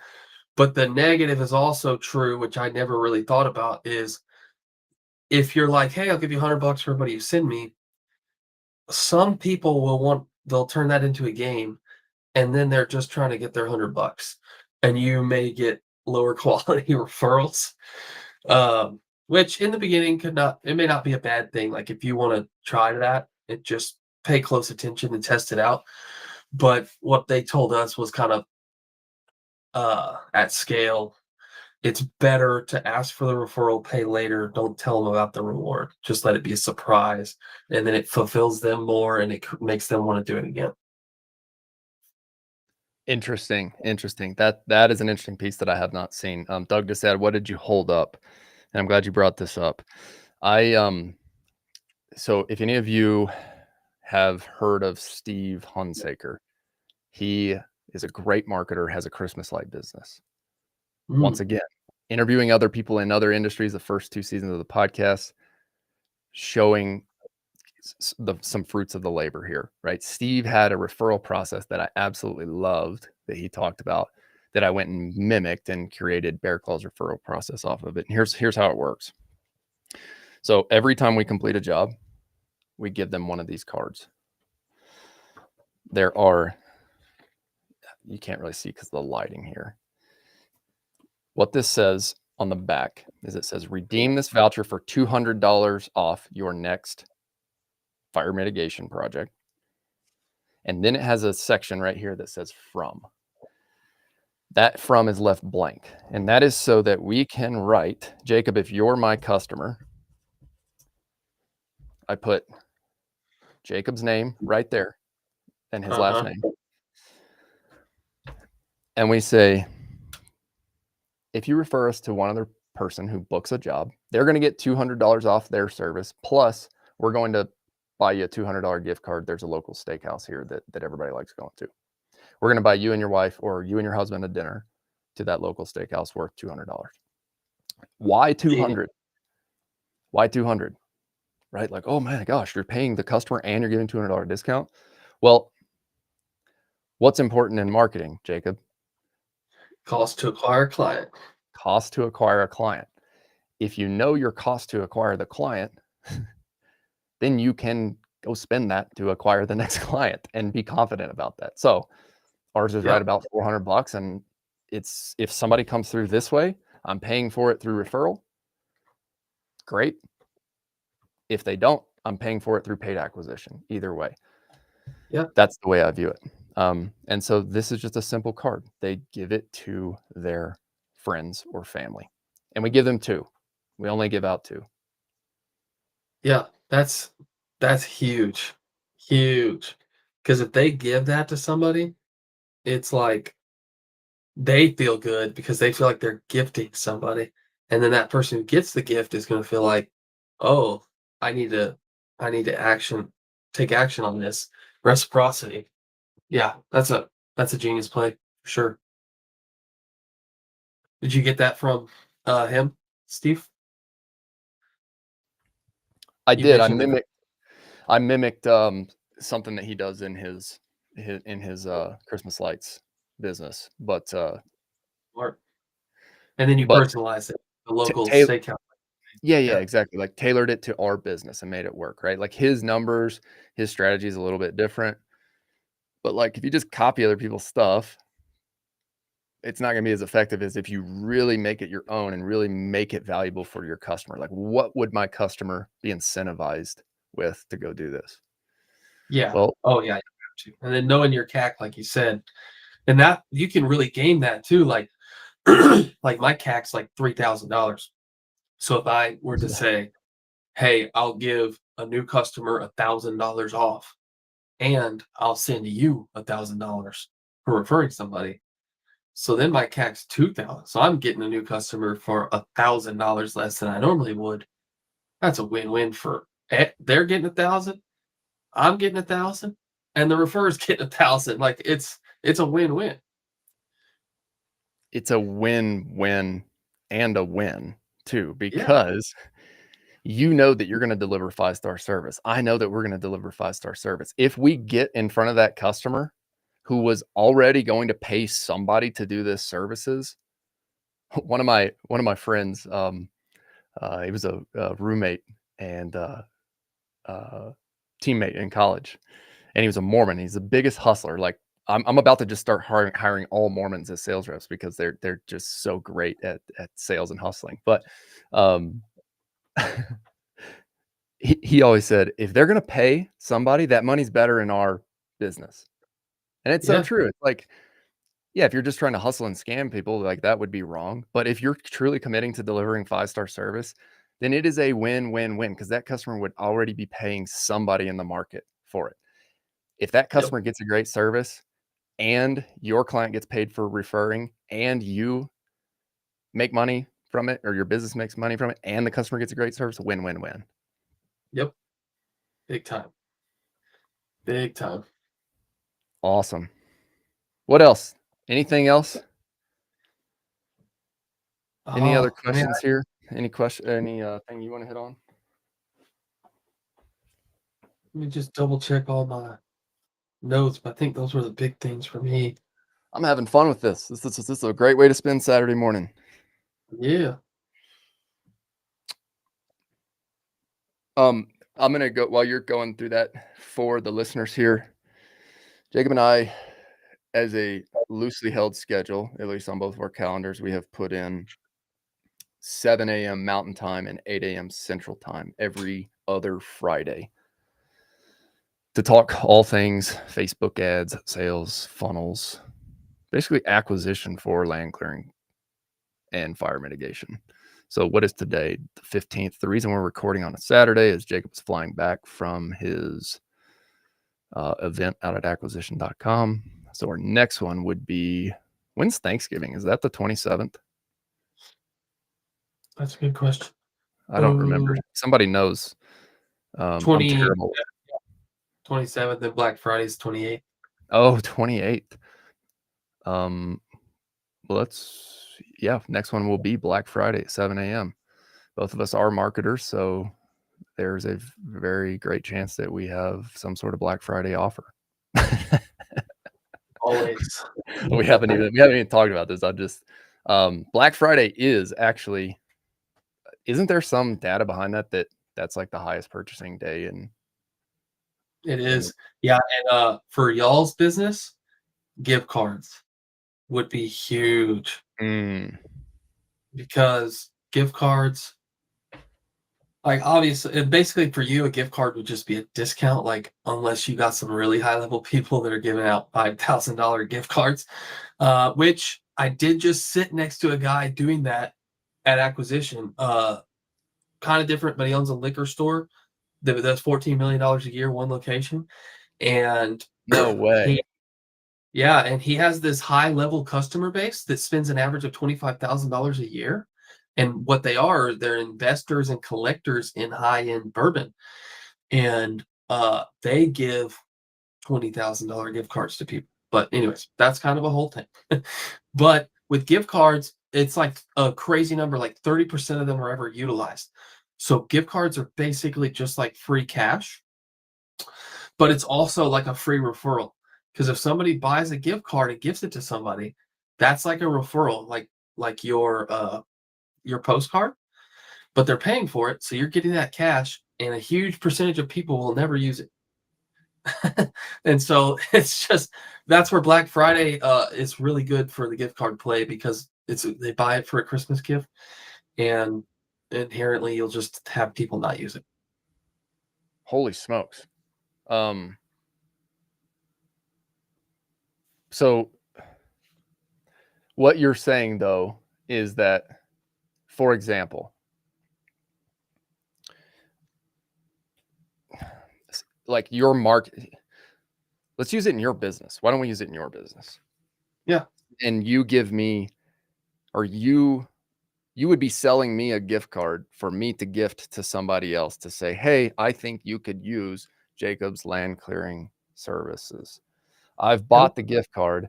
Here you go. Yep. Is that what you're talking about? Yeah, like so say in your group you have like a top tier, and it's like these guys are close to needing agency services. So you're like, there's 10 of them. So I'm gonna give 10 of them a $500 gift card to Rise. And more than likely, well, one, that's a great referral. That's a great referral. So it's like a really good referral to me. But then you bought them the gift card, probably, let's say, best case scenario, half of them use it. So, and it was a $500 gift card. So, $2,500. If half of them never use it, I just got that for free, you know. But you still gave a valuable gift. You gave them a gift, so you feel fulfilled in gift giving. They're like, wow, he gave me this gift. How cool. But for whatever reason, they just didn't end up using it. And that happens. Like I've got a Texas Roadhouse gift card in my wallet. It's probably 2 years old. And I think I also have a $50 Academy gift card. What's crazy is like I've been to Academy. I just forgot to use the gift card. But Academy added money to their top line with that gift card. And someone gave me a gift and they felt fulfilled. It's a crazy, crazy good play, but Black Friday is a really good day to do that. And then like another level 3 to that would be buy something on Black Friday, and our offer is we'll give you a free $100 gift card. And really what that is it's just $100 discount, right? But you're giving them the gift card that they're going to give to someone else. You got a purchase out of it. And statistically, they may never use that gift card. It's crazy. Yeah, I just have never really spent time like sitting in this process, and so I don't have a lot to add to the conversation here. But I'm interested in hearing more about this. Yeah, Hormozi's got some videos on it, but it's in one of the books too. I can't remember which one, but he maps it out, the gift card play. But the reason it would probably work so well in one of these spaces is because I've never heard of a land clearing gift card. You know what I mean? Yeah. Now I have seen like Ducks Unlimited guys will do like, an acre of land clearing, which is worth like 5,000. That's the closest thing I've seen to something like this. Interesting. Very interesting here. I want to think about this from multiple aspects, from the actual land clearing business side, but then also from what we're doing online here. I think there could be some really cool things. Like for those of you who are listening, Jacob runs paid ads for land clearing businesses. He runs our paid ads. People are always kind of confused because they're like, "Don't you run your own paid ads?" And I'm like, I just love having this delegated, right? I love having a team behind it because I'm an entrepreneur with mad ADD. Like I got a million things going at any given time. So my goal is to like get anything that's recurring off of my plate. That's just how I view business, right? And that's just because it's my personality. I forget things that need to be done recurring. Strong points in like creative strategy and moving us in the right direction, weak points in holding us to the recurring things that need to be done consistently, other than getting 5-star reviews. But I'm really interested here in, because we've got a little offer here going on right now that helps people like Doug. And Doug just went through a 4-week sprint program with us where we talk, basically like we do the basics of somebody starting up, right? Hey, let's get clear on your messaging. Let's get crystal clear on who the customer avatar is. And then let's get crystal clear on the service area. Where I made a mistake in this is I tried to go way too wide because I think way too big early on. I'm like, we could do fire mitigation, we can do excavation, we can do driveway grading, we can do snow removal, we can dig French drains, we can dig foundations. And then what happens 3 years in is you're like, holy crap, I have like 4 different businesses in one. Yeah. So the big push is focus, focus, focus. And I've been sharing that with our members. Like, if you can get clear on one service area, market the crap out of that until you get to whatever the number is. I think every service can go to 1 million in one service area. Yes. Second, Well, it's like, how do you get there? You go create the Google business profile and you optimize it and you do some little tricks for SEO to get it set up correctly. Link it back to your website to get some local SEO juice, and then go get reviews.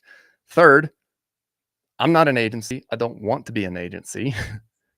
But we know how to go get Facebook ads going, right? Like through testing a bunch of different ads, we know the styles of filming. We know the different hooks that you need to do in order to go get leads. So what we can do is we can help you get that thing going, right? And then fourth, we have a system that we've created that implements with Jobber. Same system Jacob uses. We've customized ours a little bit inside of Owner Ops with automated text, emails, things like that. We integrate with Jobber for all your quoting, scheduling, and invoicing. And then it's basically like, here's a startup blue collar or service business in a box sort of thing. Yeah. Everything that you need to do to go like market and get your first jobs. And really you could do that playbook and get to your first million.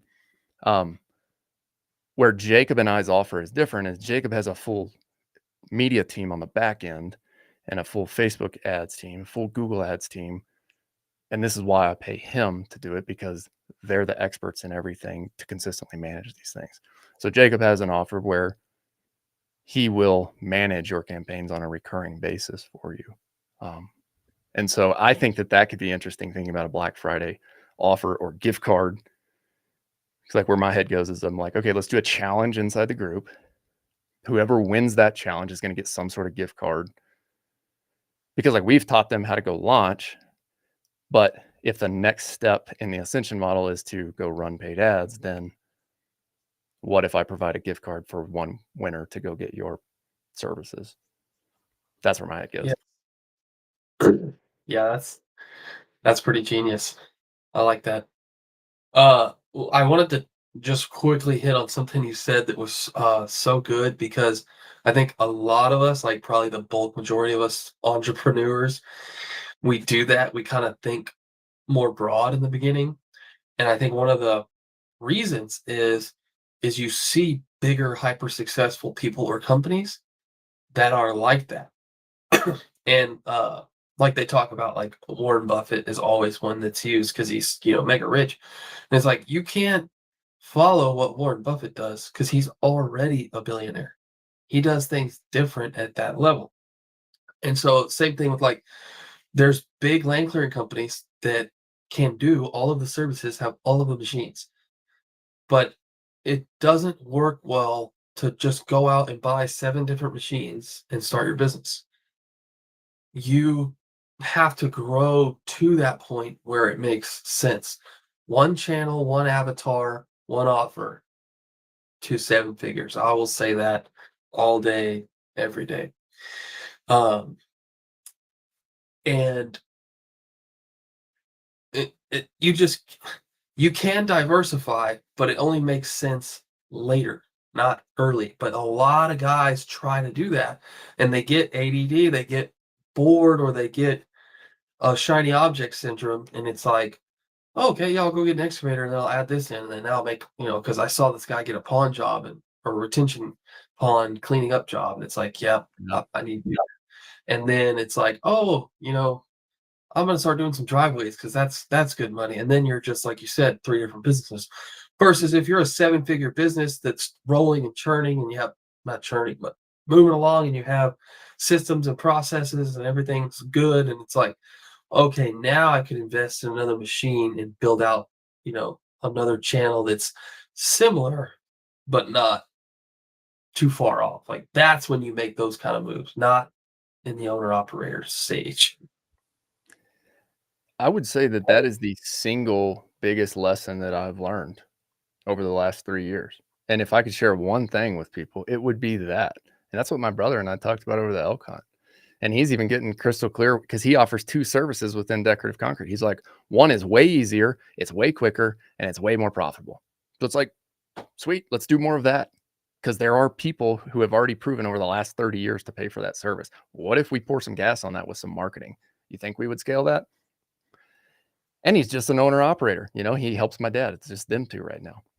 But Yep. like high ticket service and completely scalable, high gross margin, right? Sweet business. And if you pour the gas on that, if you focus all your marketing on that one thing, then you become known as that expert. Not only do you become known as that expert to your customers, you become known as the expert to your Google profile and to the Google algorithm and to the AI algorithms that we are now. Look, hear me out on this, guys. Like, I'm doing research like crazy on the back end to figure out everything that we can be doing to be ranking for AEO, which is answer engine optimization. And like, Yep. there are some very smart people in the tech industry, e-commerce, stuff like that, who are like going hard on optimizing. Chris Corner talks about this a lot on his podcast, or some at least. But like applying these strategies to service business, I believe we're in the beginning of that next gold rush, like the same gold rush that I know a guy who started dominating for equipment rental in for a very specific type of piece of equipment for a very specific keyword in the early SEO days. He still dominates, and that guy prints cash and Yep. he's retired and lives a great lifestyle. We are in that phase right now where if you go pick a service and you dominate, even at the local level, and we talked about this last time. So if you're listening to this episode, we got into like total market size for each little market. I think a lot of guys too want to just be like, I want to be here, I want to be here, I want to be here. And it's like, dude, if you just focused on that 200,000 population town and dominated for your area and your search term, you with a couple guys like can make a great lifestyle in a relatively a short amount of time. Oh yeah. Yeah, big time. Especially in this space because it's not as competitive. Like that's what kind of drives me a little bit nuts sometimes is guys will see like one other ad in their area pop up and they're like, man, there's just everybody's got a skid steer, everybody, it's all this competition. And I'm like, could you imagine if a roofing or HVAC company thought that way? Oh Yeah. yeah, there's 100 other companies in this town. How can I be successful? They come in and be successful because they become the better company. That's all that matters is becoming the better company and letting people know you exist. And like that's really it. Uh but 2 things you mentioned that I wanted to jump back to real fast.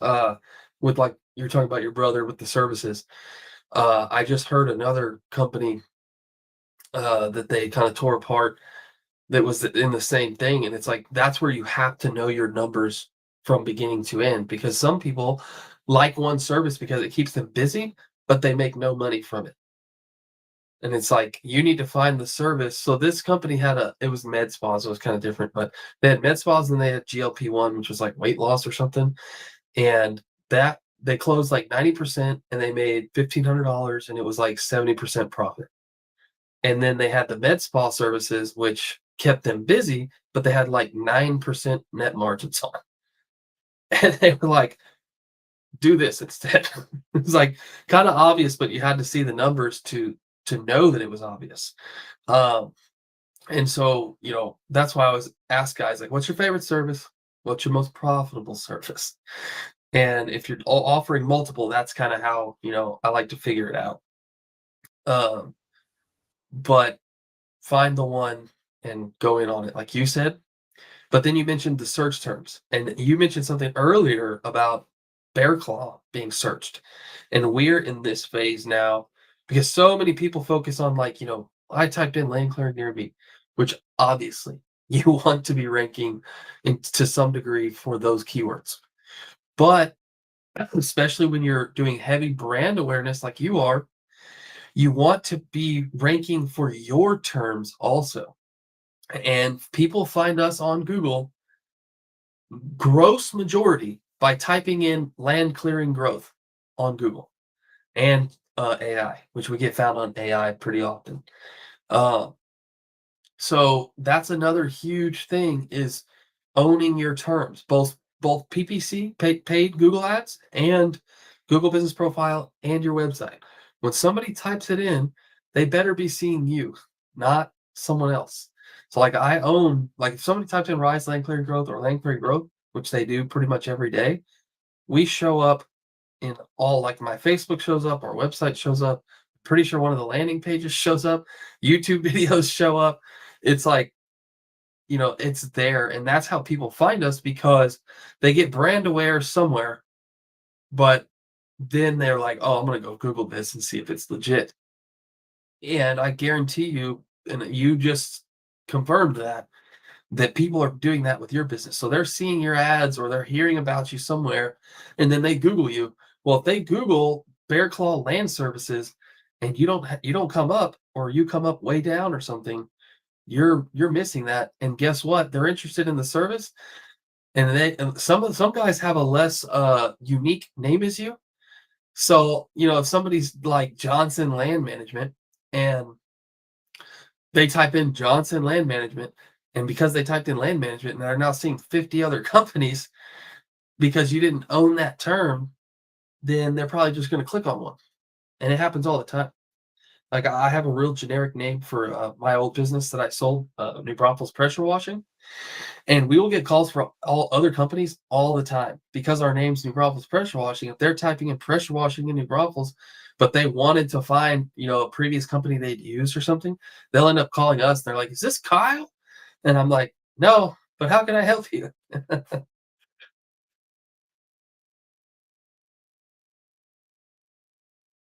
I don't hear you.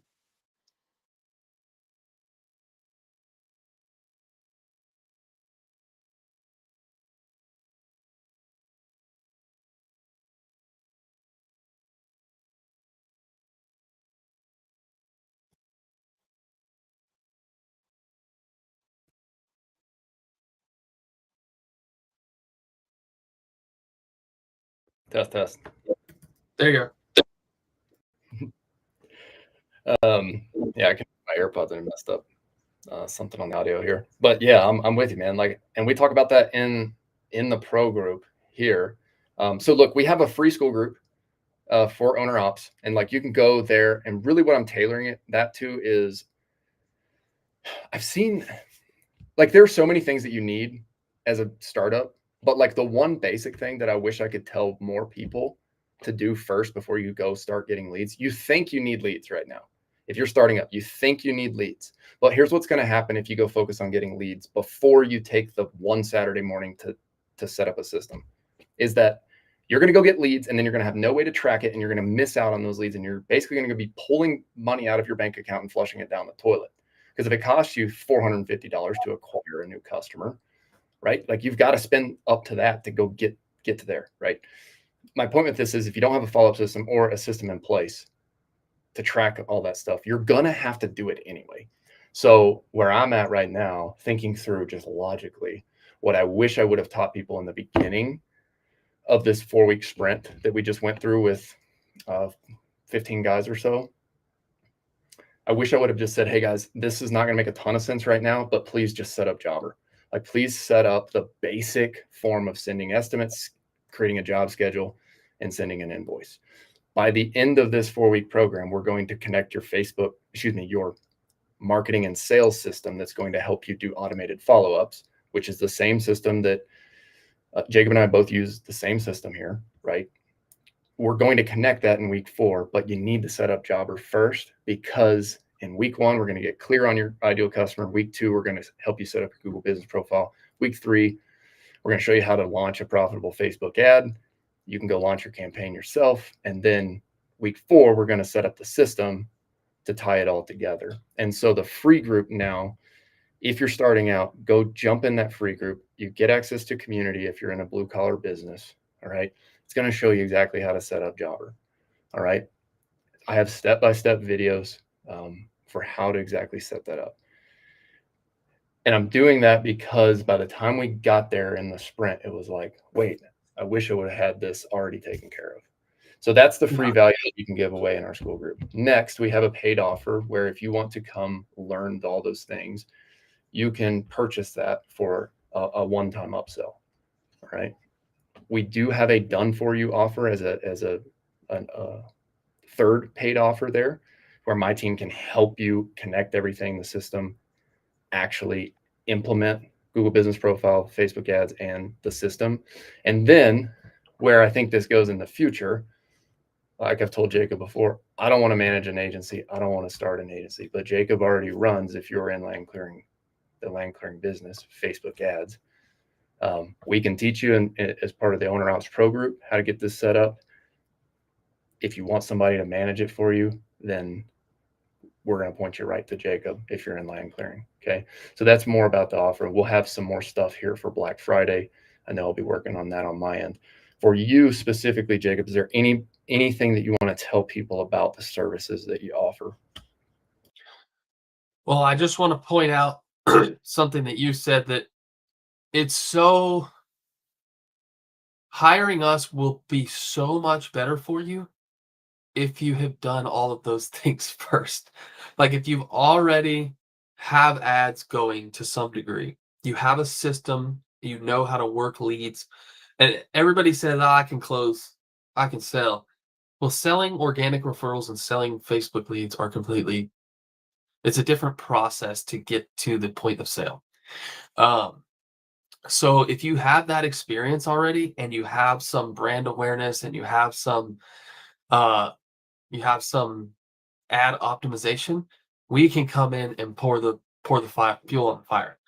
Uh, so that is like the perfect way to come into agency services, and then you have a better understanding of how things work, which means you're going to be able to understand more of what we're doing. You're going to be able to give feedback faster, which means we're going to be able to optimize faster. It's really a win-win if you set up a lot of this stuff on the front end before coming to an agency. And it's going to be faster. Like, what if you already have a Google Business Profile, some kind of website or landing page, a Facebook page that already has people following it, and you tried ads and you've ran some ads, that's going to make it insanely more valuable to hire us than hiring us from the start. And then you'll have a better understanding of everything, and so it's kind of a win-win there. Uh, but if we wanted to have a standing offer, I mean, technically, I already do. So basically, I just do 10%, 10%. So if you come in because of the Owner Ops podcast, then I'll give you 10% off, and then I'll give Austin 10%. So it's kind of a win-win. Everybody wins. So look, like I'll never hide anything. I'm an entrepreneur and I absolutely see the game of entrepreneurship as making money. It's a fun game, right? I also absolutely love helping as many people as we can because I see this opportunity that is right in front of us for guys like myself. I literally grew up working in my dad's concrete business, pouring concrete, stamping concrete in the summers, right?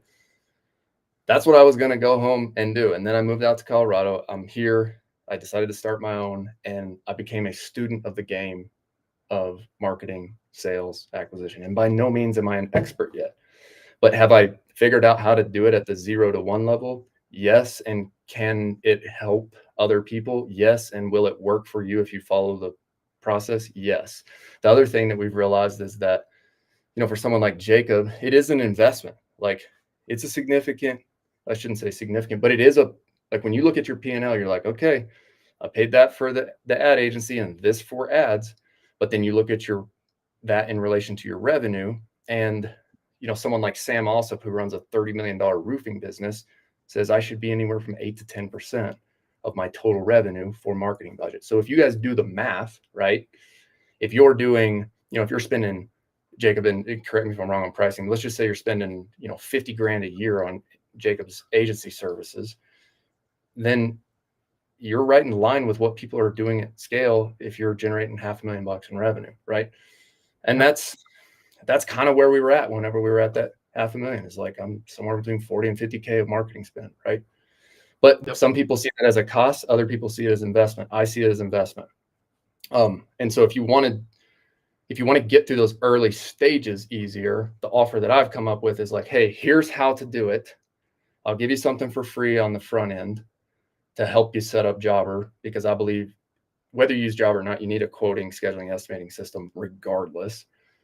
Second, I'll teach you exactly what we did to start Bear Claw by setting up and optimizing Google Business, launching a Facebook ad campaign on our own before we hired an agency, and then third, building this sales and automation system. And as Doug says right here, yes, it is a lot to bite off at one time. We covered a ton in 4 weeks. Doug, if you have any feedback here for, the 4-week process, would sure appreciate it. But by the time we get through that, you're going to have everything set up and implemented that Jacob needs you to have set up, right? But if you're at the early stages of revenue, you're going to see that I don't know exactly what your prices are in your different packages, 36 to 50K a year investment as a really hard pill to swallow. So if you can run in those early stages, 0 to 500K, right? And then if we can help you get to that 500K or whatever the number is, maybe $1 million that you have defined as your ideal customer, if we can help you get there, then it's a win-win for everybody involved. Exactly. Yeah, not because we do have sometimes people like start out new with us. The only way I really will let it happen is if they have previous business experience, maybe not land clearing. And I'm still hesitant, but I just have like a long lecture with them before if they have the capital. But what they're doing is they're just trading time for money.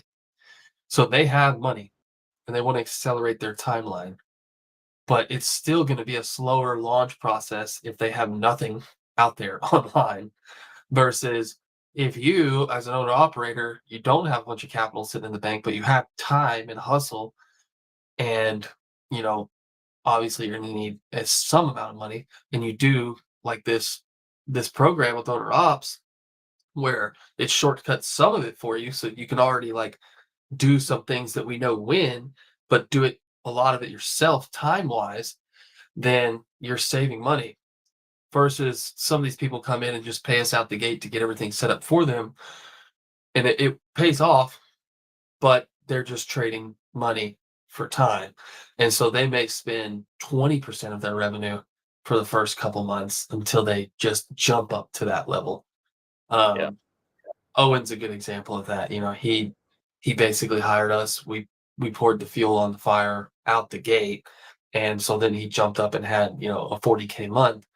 But that first month before he was actually getting paid from jobs, he kind of had to have a significant investment versus time.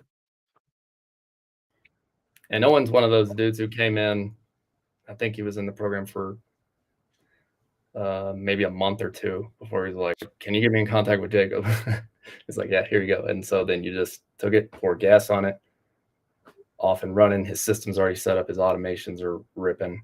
So he's automatically texting, emailing customers and all that. So like, that's the value you get if you come in, jump in owner ops first, if you're at that lower level. Now I'm curious, or I should say at the earlier revenue stage level. Yeah. I'm curious to hear, Jacob, like after coming back from acquisition.com, we talk a lot about, even as service business owners, blue collar business owners, defining the ideal client. Who do you want to serve? Who's that person that pays you pays you well, doesn't question payment, and then also doesn't give you a ton of headache. So how have you defined that ideal client for your business, Jacob? Is it a revenue level, machine number? What is it?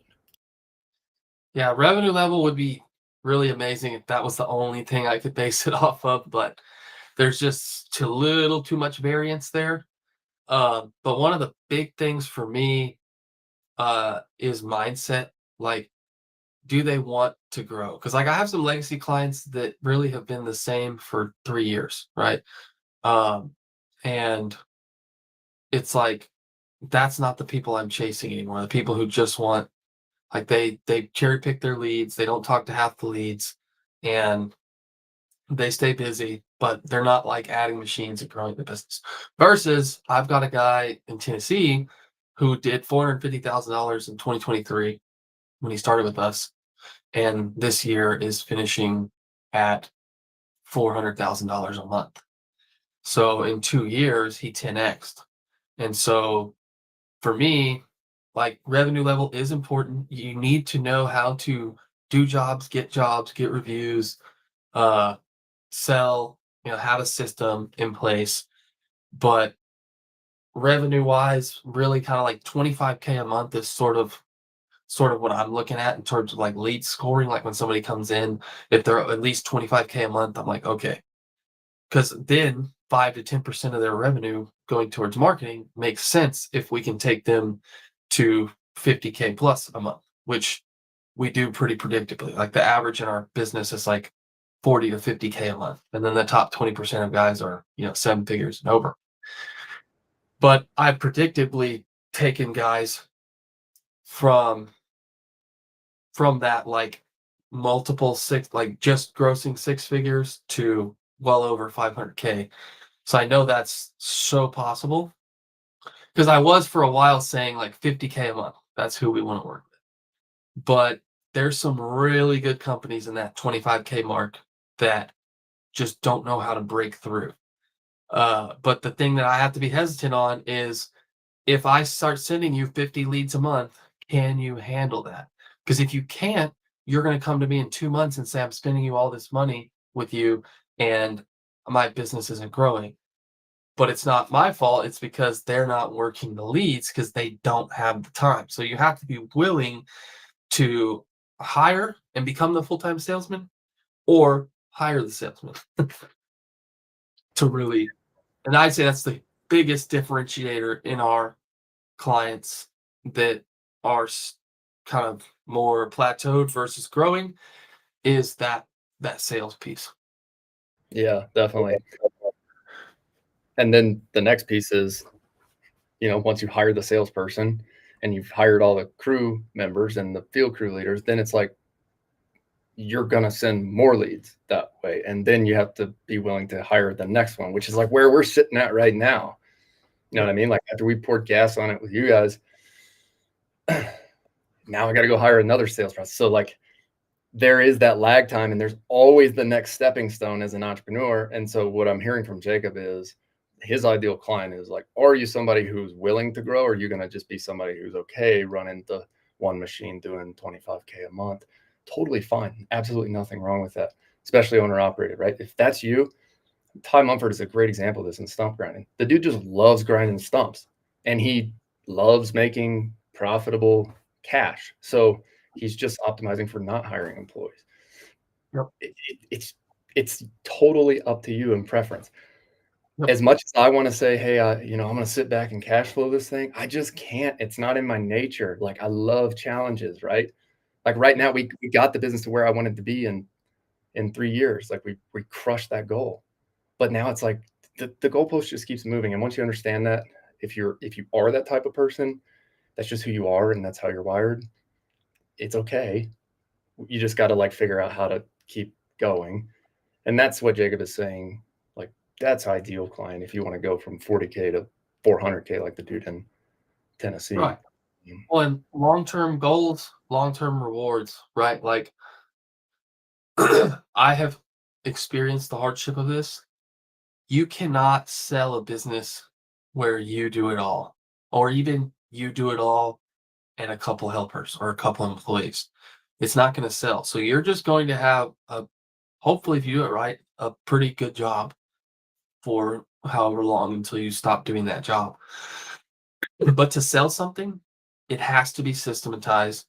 It has to be able, if somebody came in and wanted to inject $1 million to grow it, it has to be able to grow. Like there has to be a clear path of that. And so if you want to retire, you're going to have a sellable business. And it's worth building a sellable business whether you want to sell it or not, because you can pass it on to your kids, but also a sellable business is scalable and profitable. Well, that's just a good business. So, you know, plus you're going to have, freedom of your time. And we went through this with one of our clients this year. He really only grew net like 10% from his previous year when he was marketing himself. But this year, he hired 5 employees.